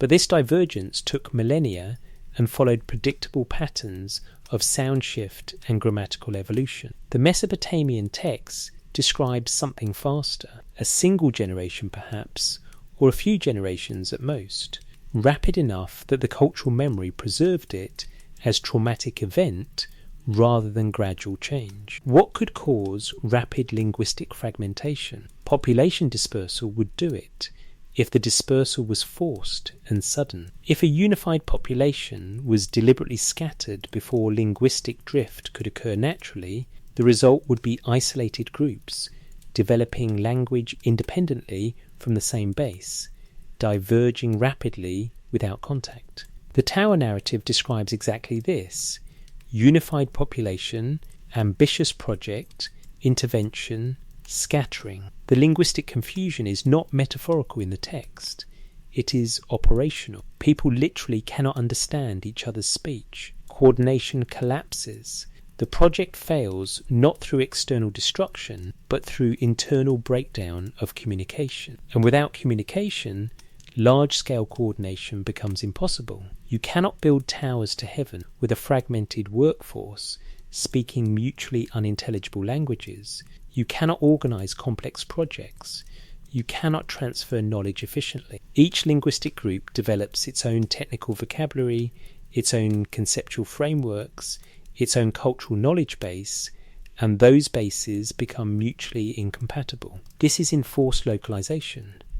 By fragmenting language, you fragment capability. Not immediately, each group retains the knowledge it had at the moment of fragmentation, but over time. Knowledge becomes regional. Innovations in one area do not transfer to others. Progress slows. The collective intelligence of the species fractures into isolated pockets, and towers like Anunnaki become impossible. Or rather, Each culture builds its own tower, its own attempt to reach heaven, but none achieve the unified effort that might have succeeded. Babylon builds Etemenanki, Egypt builds pyramids, Mesoamerica builds temple pyramids. Each culture reaches for the sky independently, never combining efforts, never pooling knowledge. Whether this fragmentation was engineered or natural, the result is the same. Humanity cannot organize at species level. We remain divided, competitive, unable to coordinate on problems that require global unity. And this division is not merely political or geographical, it is linguistic, which means it is cognitive. Different languages encode different thought patterns, different ways of conceptualizing reality. A unified language would enable unified thought, unified planning, unified action. The Tower narrative suggests this unity was seen as threatening, not by humans, who were benefiting from it, but by the overseers, the gods in the biblical account, the Anunnaki in the Mesopotamian context, whatever terminology we use. The entities with the capacity to observe and intervene saw unified humanity as a problem requiring solution. And the solution was fragmentation, confusion, division, not through violence, but through communication breakdown, elegant, minimal intervention, maximum effect. The tower falls not because it was destroyed, but because the builders can no longer work together. Etemenanki was eventually completed, but it took Babylon centuries and never reached the scale suggested by the earliest foundation layers. The biblical tower remains unfinished in the narrative, a permanent symbol of frustrated potential. And here is the deeper implication. If unified language enables unlimited capability, then maintaining linguistic division maintains limitation. Humanity remains fragmented not through barriers of geography or politics, but through barriers of meaning. We cannot think together because we cannot speak together. This is perhaps the subtlest constraint, not biological, not informational, but communicational. We have the knowledge, but we cannot aggregate it. We have the capability, but we cannot coordinate it. The biological ceiling limits individual lifespan, the informational ceiling limits individual knowledge, and the linguistic ceiling limits collective action. 3 layers of control, each reinforcing the others. Short lives prevent deep knowledge accumulation. Limited access to ME prevents advanced capabilities. Fragmented language prevents unified coordination. And there is a 4th layer, more insidious still, restricted literacy. Even within a single language, knowledge was not democratically available. It was controlled, taught selectively, reserved for an elite trained in specialized institutions designed to gatekeep rather than disseminate. The Sumerians called these institutions iduba, houses of tablets, schools, but schools with a very specific purpose, the schools that taught only some. The clay tablets from Nippur's scribal quarter tell us exactly what Sumerian education looked like. Excavated in the early 20th century by expeditions from the University of Pennsylvania, these tablets include hundreds of school exercises, student copies of literary texts, multiplication tables, sign lists, grammatical drills, but they also include something rarer, school essays written by the students themselves, describing their daily experiences. One text, designated by scholars as school days, describes a typical day in the iduba. The student wakes before dawn, eats a simple meal, arrives at school before the sun rises. The teacher assigns copying work. The student copies from a master tablet, forming each cuneiform sign carefully. If the signs are malformed, the teacher strikes the student's hands with a rod. If the student speaks out of turn, he is beaten. If he leaves his seat without permission, beaten. If his posture is poor, beaten. The essay lists 17 different offences, each punishable by beating. The system was strict, physically harsh, and highly selective. Not every child attended iduba. Only boys from wealthy families, primarily sons of priests, administrators, and merchants. The curriculum required years, typically a decade or more, to complete. The student had to master thousands of cuneiform signs, learn Sumerian grammar, which even in the Old Babylonian period was already a dead language, spoken by no one but preserved for religious and administrative purposes, memorize literary classics, study mathematics, learn astronomical, observation, and understand legal and administrative terminology. The goal was not general literacy. The goal was to produce scribes capable of maintaining the temple and palace bureaucracies, capable of copying the ancient texts, capable of reading the archives. The education was vocational, specialized, and deliberately restricted. Why restricted? If literacy is valuable, why not teach everyone? The practical answer is resources. Education requires trained teachers, materials, time. Clay and styluses were cheap, but teacher time was not. Training one scribe took years of intensive daily instruction. Mass literacy was economically impractical. But the texts suggest a deeper reason. Knowledge, in the Sumerian worldview, was power, not metaphorically, but literally. To know the proper incantations was to control spiritual forces. To know the calendar was to predict agricultural seasons. To know mathematics was to measure land, calculate taxes, distribute resources. Knowledge was administrative capacity, and administrative capacity was political power. By restricting literacy to a small elite, the temple and palace institutions ensured that power remained concentrated.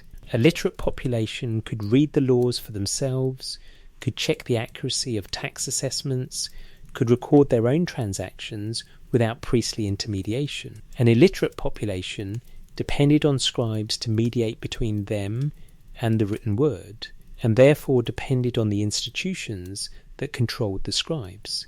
This is gatekeeping by design. The Adaba was not a public school system intended to spread knowledge broadly. It was a guild training centre intended to reproduce the scribal class generation after generation, maintaining a closed circle of literacy, and the curriculum itself reinforced this.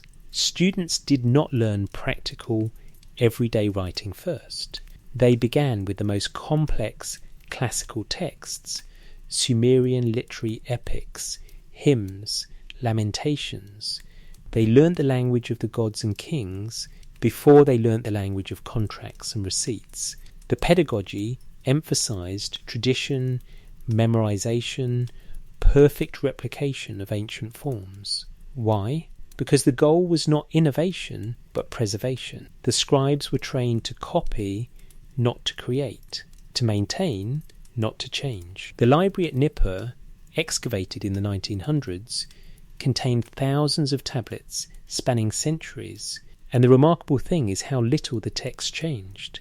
Copies from 1800 BC are nearly identical to copies from 2500 BC. The same hymns, the same myths, the same administrative formulas, transmitted with almost no variation. This is stability through textual control. By training scribes to replicate rather than innovate, the institutions ensured that knowledge remained constant.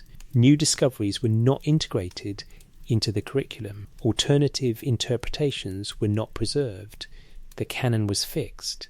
And what was excluded from the canon? What texts did the Adaba not teach? We know from archaeological accidents, texts found in trash heaps, forgotten in collapsed buildings, reused as construction fill, that there existed technical manuals, medical recipes, folk tales, mathematical explorations, astronomical observations that never made it into the official scribal curriculum. These texts were written, copied a few times, then disappeared.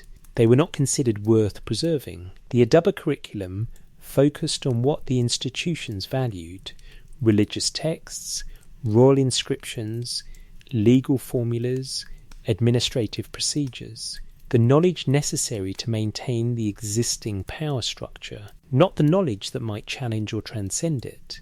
This is perhaps the most subtle form of prevention, not forbidding knowledge, but failing to transmit it. Not destroying texts, but simply not copying them. In a world where every book must be individually copied by hand, where clay tablets disintegrate after centuries, the decision of what to copy is the decision of what survives. and the scribes, trained from childhood in the Aduba, copied what they were taught to copy. The system perpetuated itself through education, each generation of scribes teaching the next to preserve exactly what they themselves had preserved. The result, a civilization of immense sophistication, capable of complex mathematics, astronomy, literature, law, but a civilization that changed very slowly, that valued tradition over innovation, that treated ancient knowledge as more authoritative than new discovery. This is the opposite of exponential progress. This is design stasis, and the texts themselves reflect this. The Sumerian proverb collections include sayings like, "He who knows much speaks little," "To go beyond what is permitted brings misfortune," "The ancient words are true." These are not celebrating curiosity or innovation. These are celebrating restraint, tradition, staying within boundaries. Compare this to the Greek intellectual culture that would emerge 2 millennia later. Know thyself, question everything. The unexamined life is not worth living. The Greeks celebrated inquiry, debate, the challenging of received wisdom.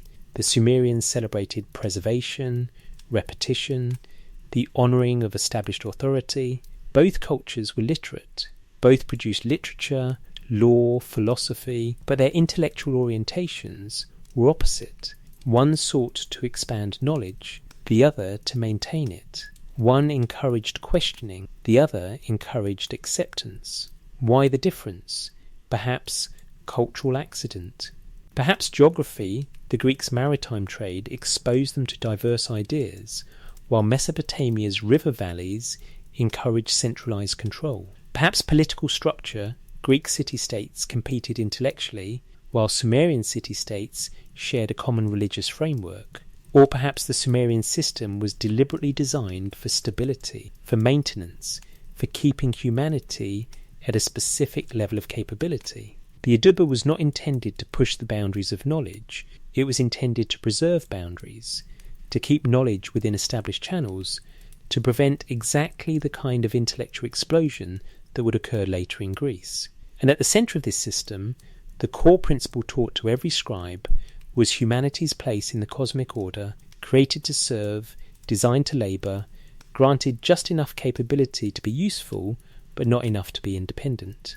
This doctrine appears repeatedly in the texts copied in the Aduba. The Atrahasis epic, with its explicit statement of humanity's purpose.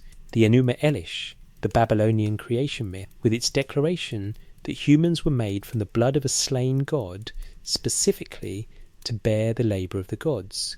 The king lists, with their before and after pattern showing the reduction of human capability. The scribes memorized these texts, they copied them hundreds of times, they taught them to the next generation, and in doing so they internalized the ideology, we are servants, we were made to serve, this is our nature, ideology as constraint, belief as limitation. If you convince a population that their subordination is not political but ontological, not imposed but inherent, then they will not resist. They will accept. They will perpetuate the system themselves. This is the deepest control, making the controlled enforce their own limitation. And the texts suggest this was not accidental. This was not simply how ancient cultures naturally thought. This was taught, reinforced, institutionalized through the educational system, through religious ritual, through the constant repetition of creation narratives that defined humanity as purpose-built labourers. The tablets are explicit. Humans are not fallen angels. We are not spiritually lost. We are not separated from the divine through sin or ignorance. We are, according to the Sumerian texts, functioning exactly as designed. We are servants performing our assigned role. The problem, if it is a problem, is not malfunction. It is the design itself. Servants by design. The Enuma Elish, preserved on 7 clay tablets excavated from the library of Ashurbanipal at Nineveh, opens not with humanity, but with cosmic conflict. In the beginning, there were only Apsu and Tiamat, the primordial parents. From their mingling, the first gods arose. These younger gods were noisy, chaotic, irritating. Apsu decided to destroy them. His plan was discovered, and Ea Enki killed Apsu. Tiamat, enraged, raised an army of monsters to avenge her consort. The gods panicked.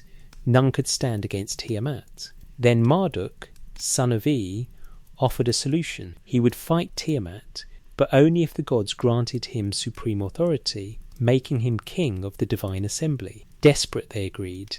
Marduk fought Tiamat, killed her, split her body in half to form heaven and earth, organised the cosmos, assigned functions to the gods. But this left a problem. With the cosmos organised, with functions assigned, someone had to perform the actual labour. The gods did not want to maintain creation themselves. They wanted to enjoy their positions, to receive worship, to exercise authority, but not to work. Marduk's solution: create humans. Tablet 6 describes the process. E is still involved, even though Marduk is now supreme. Ask the gods which of them instigated Tiamat's rebellion. They identify Chingu, Tiamat's general. Chingu is executed. His blood is used to fashion humanity. The text is explicit about the purpose. I will create a savage. Man shall be his name. He will be charged with the service of the gods, that they may be at ease.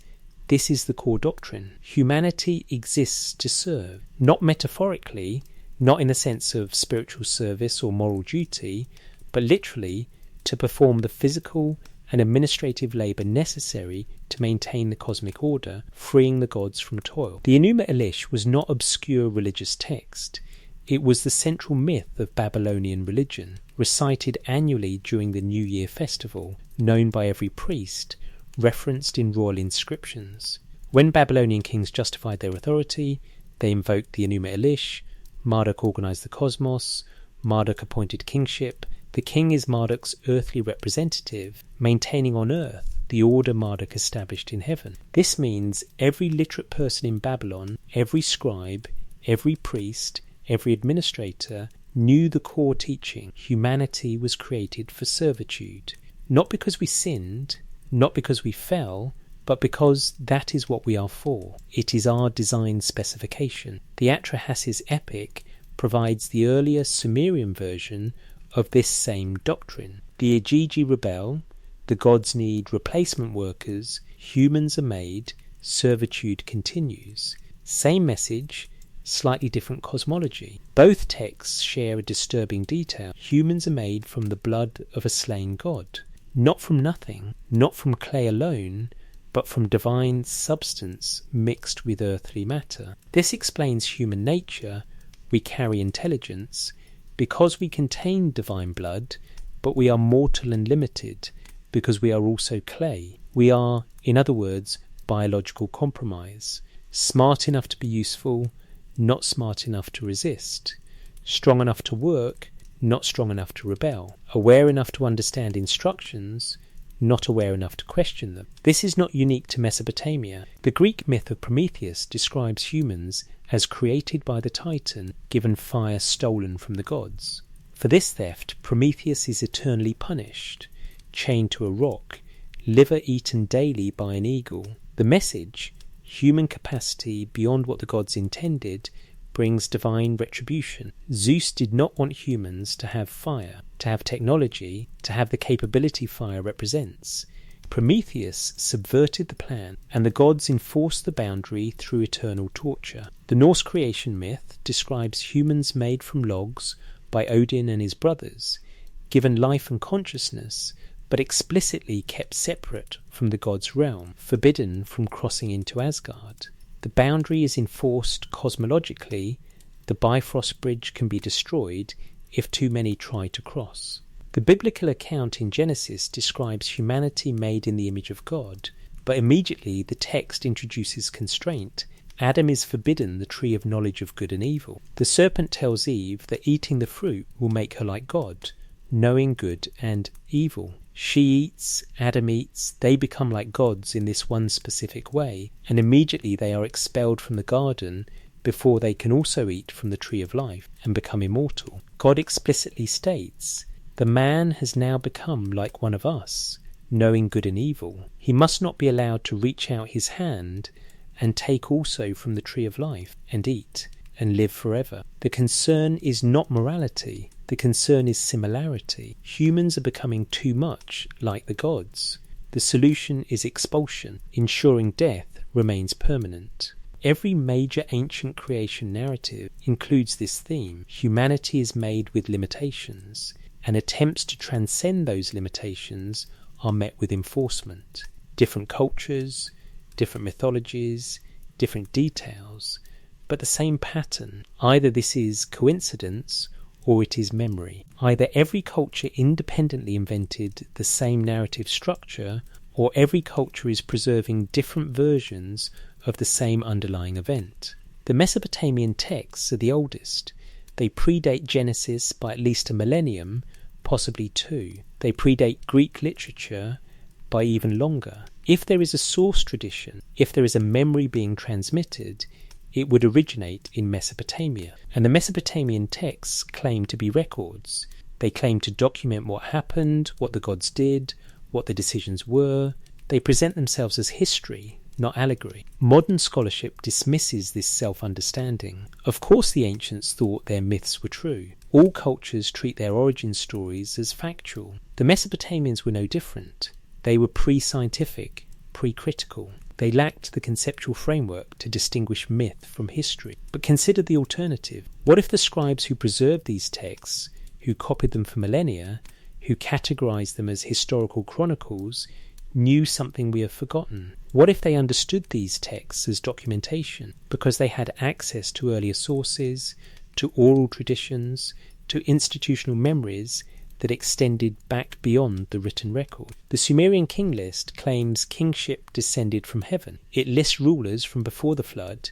It provides exact numbers. It presents itself as chronology, not mythology. And the scribes who copied it treated it as such, including it in annals alongside historically verifiable kings. The Atrahasis epic describes humanity's creation and purpose. It provides procedural details, not vague poetic imagery, and it was preserved in temple archives alongside astronomical observations and mathematical tables, suggesting the ancient librarians categorized it as non-fiction. We cannot prove the texts are literal truth. We cannot prove the gods existed, that humans were genetically engineered, that lifespans were deliberately shortened.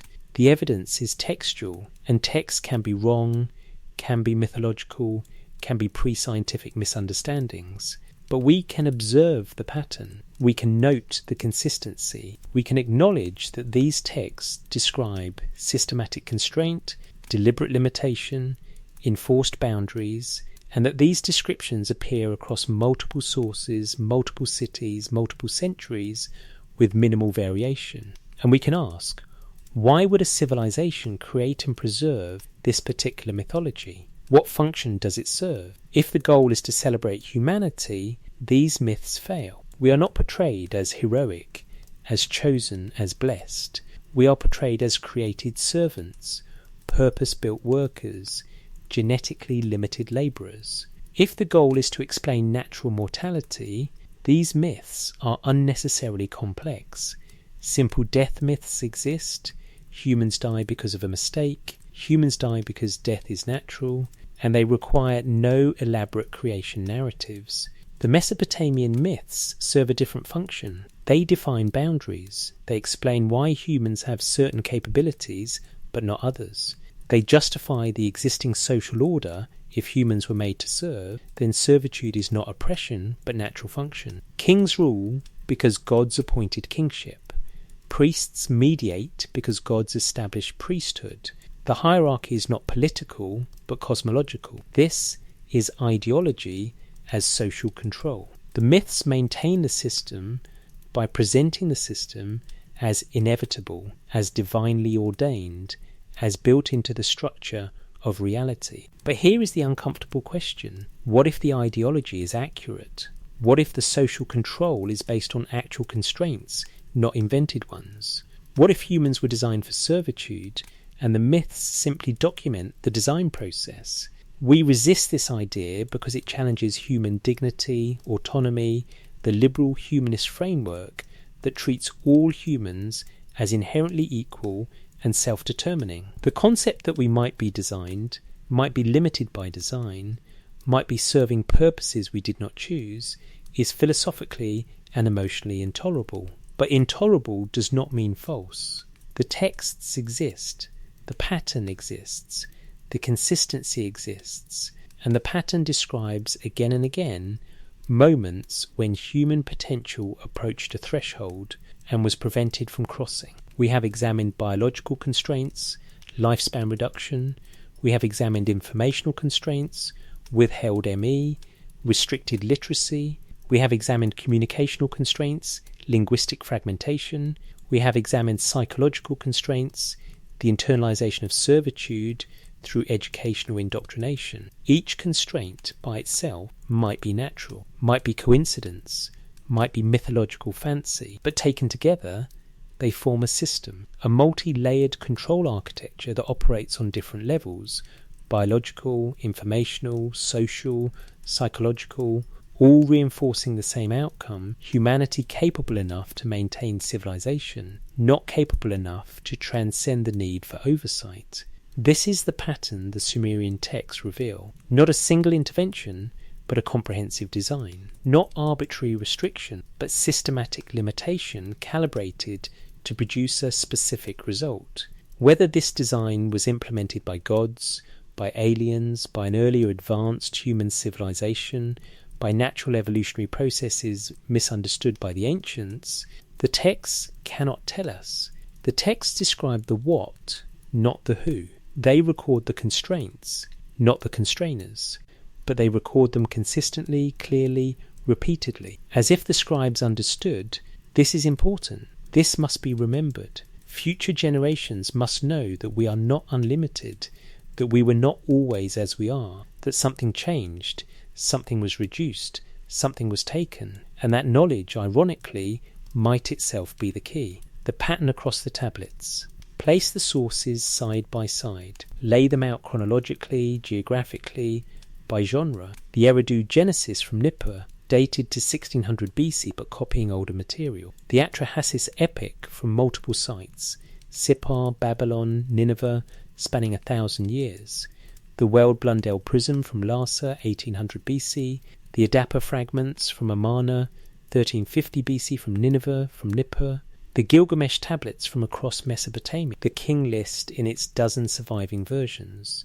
The Enuma Elish from Babylon. The ME texts from Uruk. The Aduba school tablets from Nippur, Urkish. Different cities, different centuries, different scribes, different dynasties, different languages, Sumerian giving way to Akkadian, different political contexts, no single author, no coordinated editorial agenda. These texts emerged organically from a civilization that spanned 2,000 years and a territory larger than modern Iraq. And yet they tell the same story, not identically. The details vary. Names change. Enki in Sumerian becomes Ea in Akkadian. Inanna becomes Ishtar. The cosmological framework shifts. Early Sumerian texts focus on An, Enlil and Enki as the senior triad. Later Babylonian texts elevate Marduk to supreme authority. Some tablets emphasize the flood. Others barely mention it. Some focus on creation. Others on kingship. Others on individual heroes. But beneath the variation, the pattern holds. Humanity is created not as end in itself, but as means. We are designed, not evolved. Our design includes limitations. These limitations are not accidental, but intentional, implemented by beings with the authority and capability to implement them. When humans approach the boundaries of these limitations, interventions occur, sometimes biological, lifespan reduction, mortality enforcement, sometimes informational, knowledge withheld, ME restricted, literacy gatekept, sometimes structural, language fragmented, coordination prevented, sometimes psychological, servitude internalized, boundaries normalized. The interventions are not violent.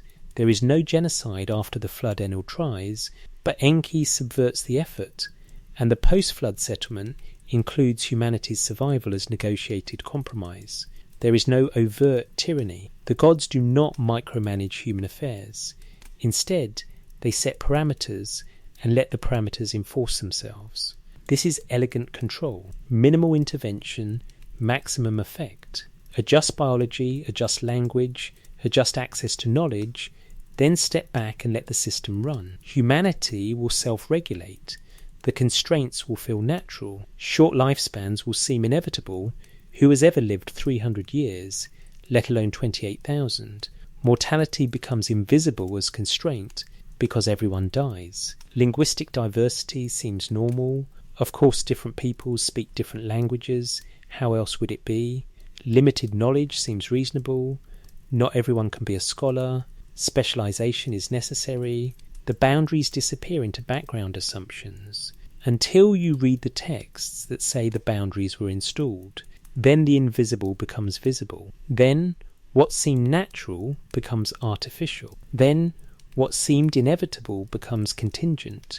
And the question becomes, are we still living within those boundaries, or have they eroded over time? Consider lifespans.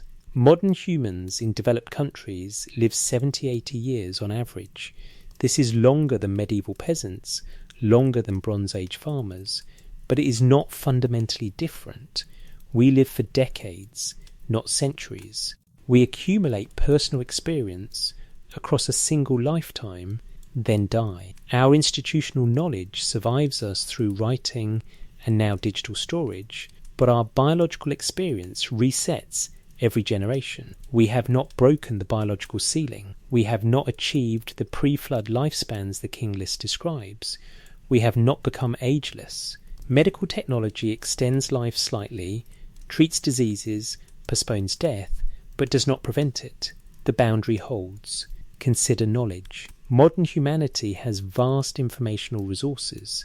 The internet, libraries, universities. Knowledge is more accessible now than at any point in history. A medieval scholar would have access to perhaps a few hundred manuscripts in their lifetime. A modern person with an internet connection can access millions of texts instantaneously. But access is not understanding. Most people do not read ancient texts. Most people do not study philosophy, physics, history in depth. The knowledge exists, but it is not integrated, not internalized, not collectively understood. We have specialists who know a great deal about narrow domains, but we have few generalists who understand how the domains connect. We have data without synthesis. And crucially, we do not have the ME. We do not have the operational principles that the texts describe Enki withholding. We have technology, but we do not understand consciousness. We have biology, but we cannot create life from scratch. We have physics, but we cannot manipulate space-time. We have chemistry, but we cannot transmute elements efficiently. The higher capabilities, the transformative powers, remain out of reach. We are more sophisticated than Bronze Age Mesopotamia, but we are not fundamentally different. We still die. We still lack the capacities the gods possessed. We still labour to maintain our civilization, still work, still serve systems larger than ourselves. The parameters have stretched, but they have not broken. Consider language. We speak thousands of languages. The internet enables instant translation, but machine translation is imperfect, especially for nuanced concepts. Philosophers know that certain ideas are language specific, that moving from German to English or Chinese to Arabic loses meaning. We cannot think collectively because we still cannot speak collectively. The fragmentation that occurred at Babel, if it occur, still constrains us. Yes, English is becoming a global lingua franca. Yes, communication technology enables coordination across distances. But we do not have linguistic unity. We have linguistic compromise, with most communication occurring in simplified shallow forms that lose the depth of thought possible within native languages. The boundary holds. Consider social structure. We still have hierarchies. We still have ruling classes and working classes, those who control knowledge and those who do not, those who set agendas and those who follow. The structures have changed. We no longer have kings claiming divine appointment, but the function remains. Most humans spend most of their lives working, labouring, serving institutions and systems. We call it employment, career, productivity. The Sumerians called it bearing the gods' workload. The terminology has changed. The reality has not.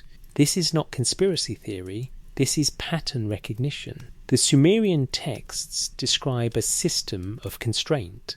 Modern human civilization still operates within constraints that match the Sumerian descriptions. The constraints might be natural, biological limits might just be physics and chemistry, informational limits might just be the complexity of reality, social hierarchies might just be emergent properties of complex systems, or the constraints might be designed, installed, maintained. The texts cannot prove which interpretation is correct. They can only show that the Sumerians believed the constraints were designed, documented the design process, and preserved that documentation for millennia as if it were important for future generations to know. Why preserve this knowledge? If humanity is designed to serve, if the system is functioning as intended, why tell us? Why not let the constraints remain invisible? Why risk awakening dissatisfaction, resistance, the desire to transcend? Perhaps because the system requires consent.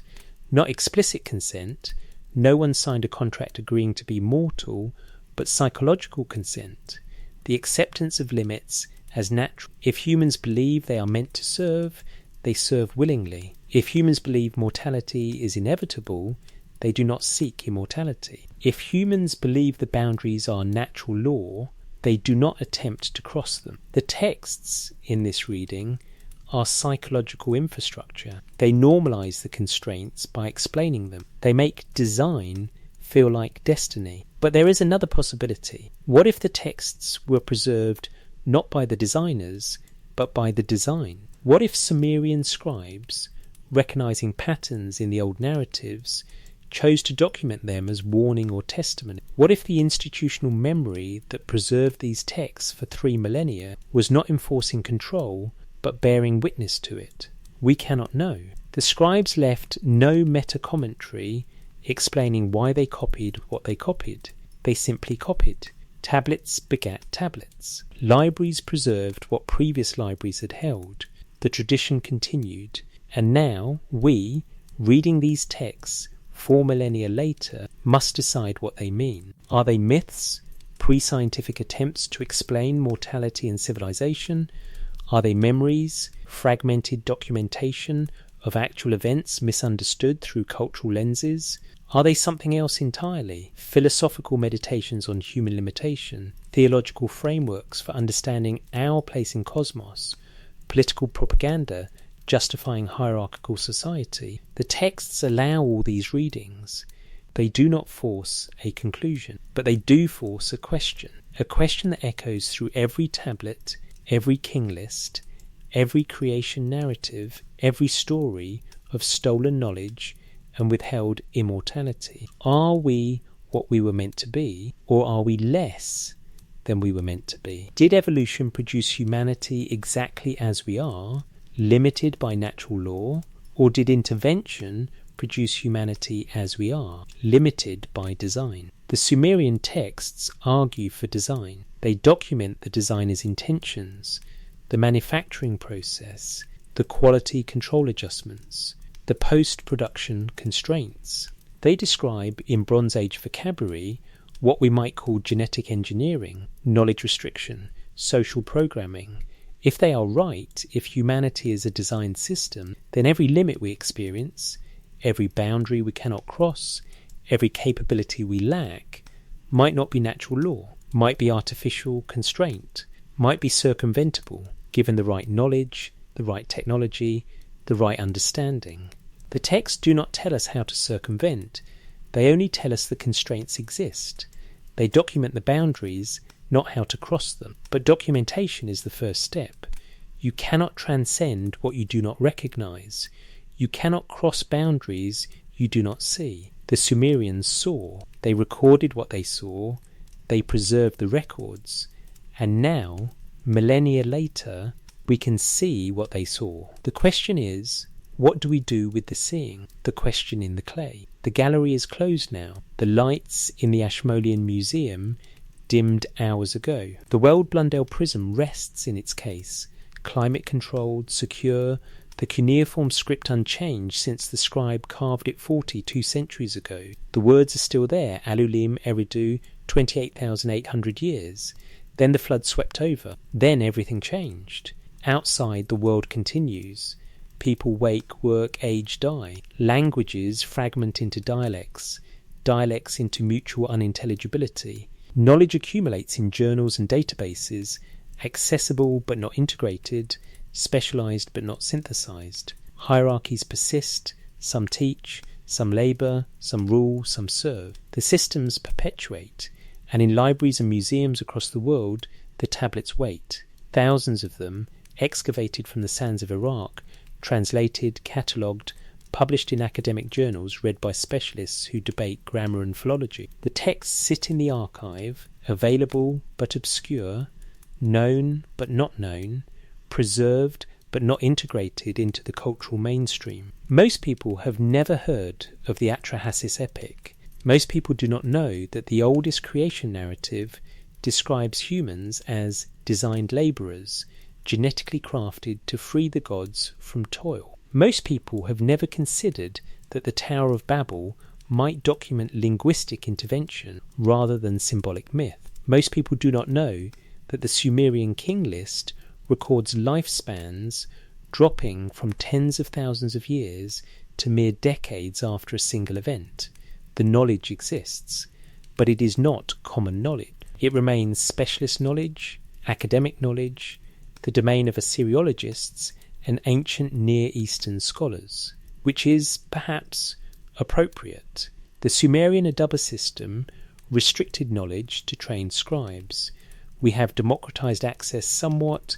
Anyone can visit the British Museum, anyone can read translations online, but practical access remains limited. How many people will spend years learning Akkadian to read the tablets firsthand? How many will wade through dense academic publications to understand the debates? Knowledge is publicly available, but functionally restricted. The mechanism has changed. No longer the Aduba's institutional gatekeeping, now the specialization and complexity of academic discourse. But the result is similar. Most people do not engage with the ancient sources. Most people do not know what the Sumerians claimed. And so the pattern continues. The boundaries remain invisible. Mortality seems natural. Linguistic diversity seems inevitable. Social hierarchy seems emergent. The constraints feel like reality rather than like design. But here, in this moment, you know. You have heard what the tablets say. You have followed the pattern across sources, across centuries, across the different mechanisms of constraint. You have seen the consistency, biological, informational, structural, psychological, layers upon layers of limitation, each reinforcing the others. The question is not whether the Sumerian interpretation is correct. We cannot prove the gods existed, cannot prove humanity was genetically engineered, cannot prove that lifespans were deliberately shortened or languages deliberately confused. The evidence is textual, and texts can be wrong, can be metaphorical, can be pre-scientific frameworks imposed on natural processes. The question is, what if they were right? What if their framework, translated into modern terms, describes something real? If lifespans were longer and were reduced, we would not know. We have no biological record extending back past a few thousand years. The oldest human skeletons show modern lifespans. But if the reduction happened before skeletal evidence could preserve, if it happened genetically, altering the baseline for all subsequent generations, there would be no trace. If knowledge was systematically withheld, we would not know what we do not know. The absent knowledge leaves no evidence of its absence. We can see what civilizations achieved, the technologies they developed, the texts they wrote, but we cannot see what they might have achieved with access to different knowledge. If linguistic unity was broken deliberately, We would not know. Linguistic divergence looks the same whether natural or imposed. The result is identical regardless of cause. If social structures were designed to maintain hierarchy, they would design themselves to appear natural. Systems that maintain themselves are more stable than systems requiring constant enforcement. The most effective control is control that feels like freedom, constraint that feels like choice, design that feels like nature. So we cannot prove, but we can consider. We can sit with the discomfort of possibility. We can allow that human limitation might not be inevitable. We can recognize that every boundary we accept as natural was at some point recognized as boundary, and some culture, some tradition, some ancient scribe thought it important to record that recognition. The Sumerians did not preserve these texts to control us. We are not Sumerians. Their institutions are dust. Their priesthoods long extinct. Their kings forgotten except as names in lists. They have no power over us. They preserve these texts, perhaps, to witness, to say, this is what we saw, this is what we were told. This is what the old narratives claimed. The narratives older than us, older than our cities, old enough that we cannot verify them, but not so old that we dare ignore them. They preserved memory, imperfect, filtered through Bronze Age cosmology, expressed in the vocabulary of gods and divine decrees, but memory nonetheless. And memory is the enemy of control. If humanity has been constrained, deliberately limited, the constraint depends on humanity forgetting the limitation, on accepting boundaries as natural, on not looking for the edges of the cave. The Sumerian scribes, copying their tablets decade after decade, century after century, kept the memory alive. They did not rebel. They did not call for revolution. They simply recorded, here is what the texts say. Here is the pattern. Here is what changed, and when, and how. They placed the question in the clay, and the clay fired hard, buried beneath sand, excavated, translated, published, survived to place the question before us. Are you what you were meant to be, or are you what you were designed to be? The difference matters. Meant to be implies purpose, destiny, alignment with cosmic order. It is affirming, comforting. You are fulfilling your nature. Designed to be implies manufacture, constraint, limitation. It is unsettling. You are fulfilling someone else's purpose, not your own. The texts argue for design. They are explicit. Humans are manufactured. Our limitations are specifications. Our capabilities are granted, not inherent. We exist to serve, to work, to maintain systems we did not create and do not control. This is either the deepest truth or the oldest lie, either reality or propaganda so ancient it has calcified into myth. And you, hearing this, must decide. Not decide what is true, the evidence is insufficient for certainty, but decide what you will do with the uncertainty. Will you accept the boundaries as natural? Will you live within the constraints as if they are inevitable? Will you treat mortality, limited knowledge, fragmented communication, hierarchical servitude as simply the way things are?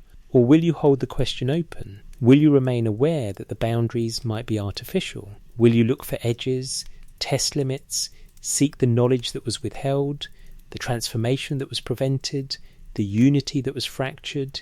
The texts do not tell you to rebel. They do not promise that transcendence is possible. They do not claim the boundaries can be crossed. They simply document that the boundaries exist, that they were installed, that there was a time before the installation and a time after, and that the difference between those times is the difference between what humanity might have been and what humanity became. This is not a call to action. This is an invitation to awareness, to seeing clearly, to recognizing design where we assumed nature, constraint where we assumed inevitability. Perhaps the recognition changes nothing. Perhaps the boundaries are too deeply embedded, too thoroughly enforced, too systemic to circumvent. Perhaps human limitation is not a bug but a feature, not a problem but a solution, not oppression but necessary order. Perhaps the gods were right. Perhaps humanity needs constraints. Perhaps we are safer, happier, more functional within limits than we would be without them. Perhaps the tower must remain unfinished, the plant forever stolen by the serpent, immortality forever refused, the ME forever withheld. Perhaps. But the Sumerian scribes thought it important to preserve the record, to document the constraints, to place the pattern in clay and fire it hard so it would endure. They thought future generations should know, should remember, should carry the question forward.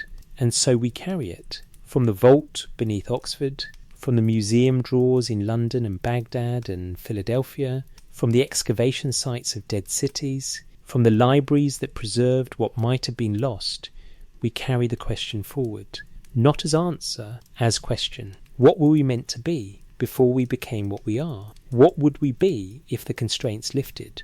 What knowledge was withheld and why? What transformation was prevented and how? The questions remain open. The texts do not close them. They simply show that the questions exist, that they are not modern, that they are ancient, that every generation encounters the boundaries and must decide whether to accept them or whether to ask why they exist. This is the inheritance the Sumerians left. Not instructions, not rebellion, not even understanding, just the documentation, the patterns, the record of reduction, and the invitation, implicit in the preservation itself: look at what was, consider what is, wonder what might be. The clay will not answer, but it will hold the question as it has held it for 4,000 years, patiently, silently, waiting for the moment when someone reads the wedge-shaped impressions and thinks, what if this is not myth? What if this is memory? What then? You rest now, wherever you are, whatever time zone holds you. The tablets remain, the questions remain, the boundaries remain, visible or invisible depending on how you look.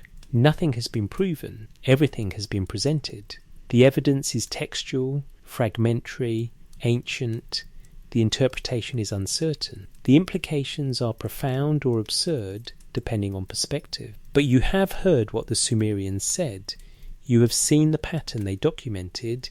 You carry the question forward as they intended. Sleep if you can. Dream if you will. And when you wake, the boundaries will still be there, constraining or protecting, limiting or guiding, designed or natural. Only you can decide which.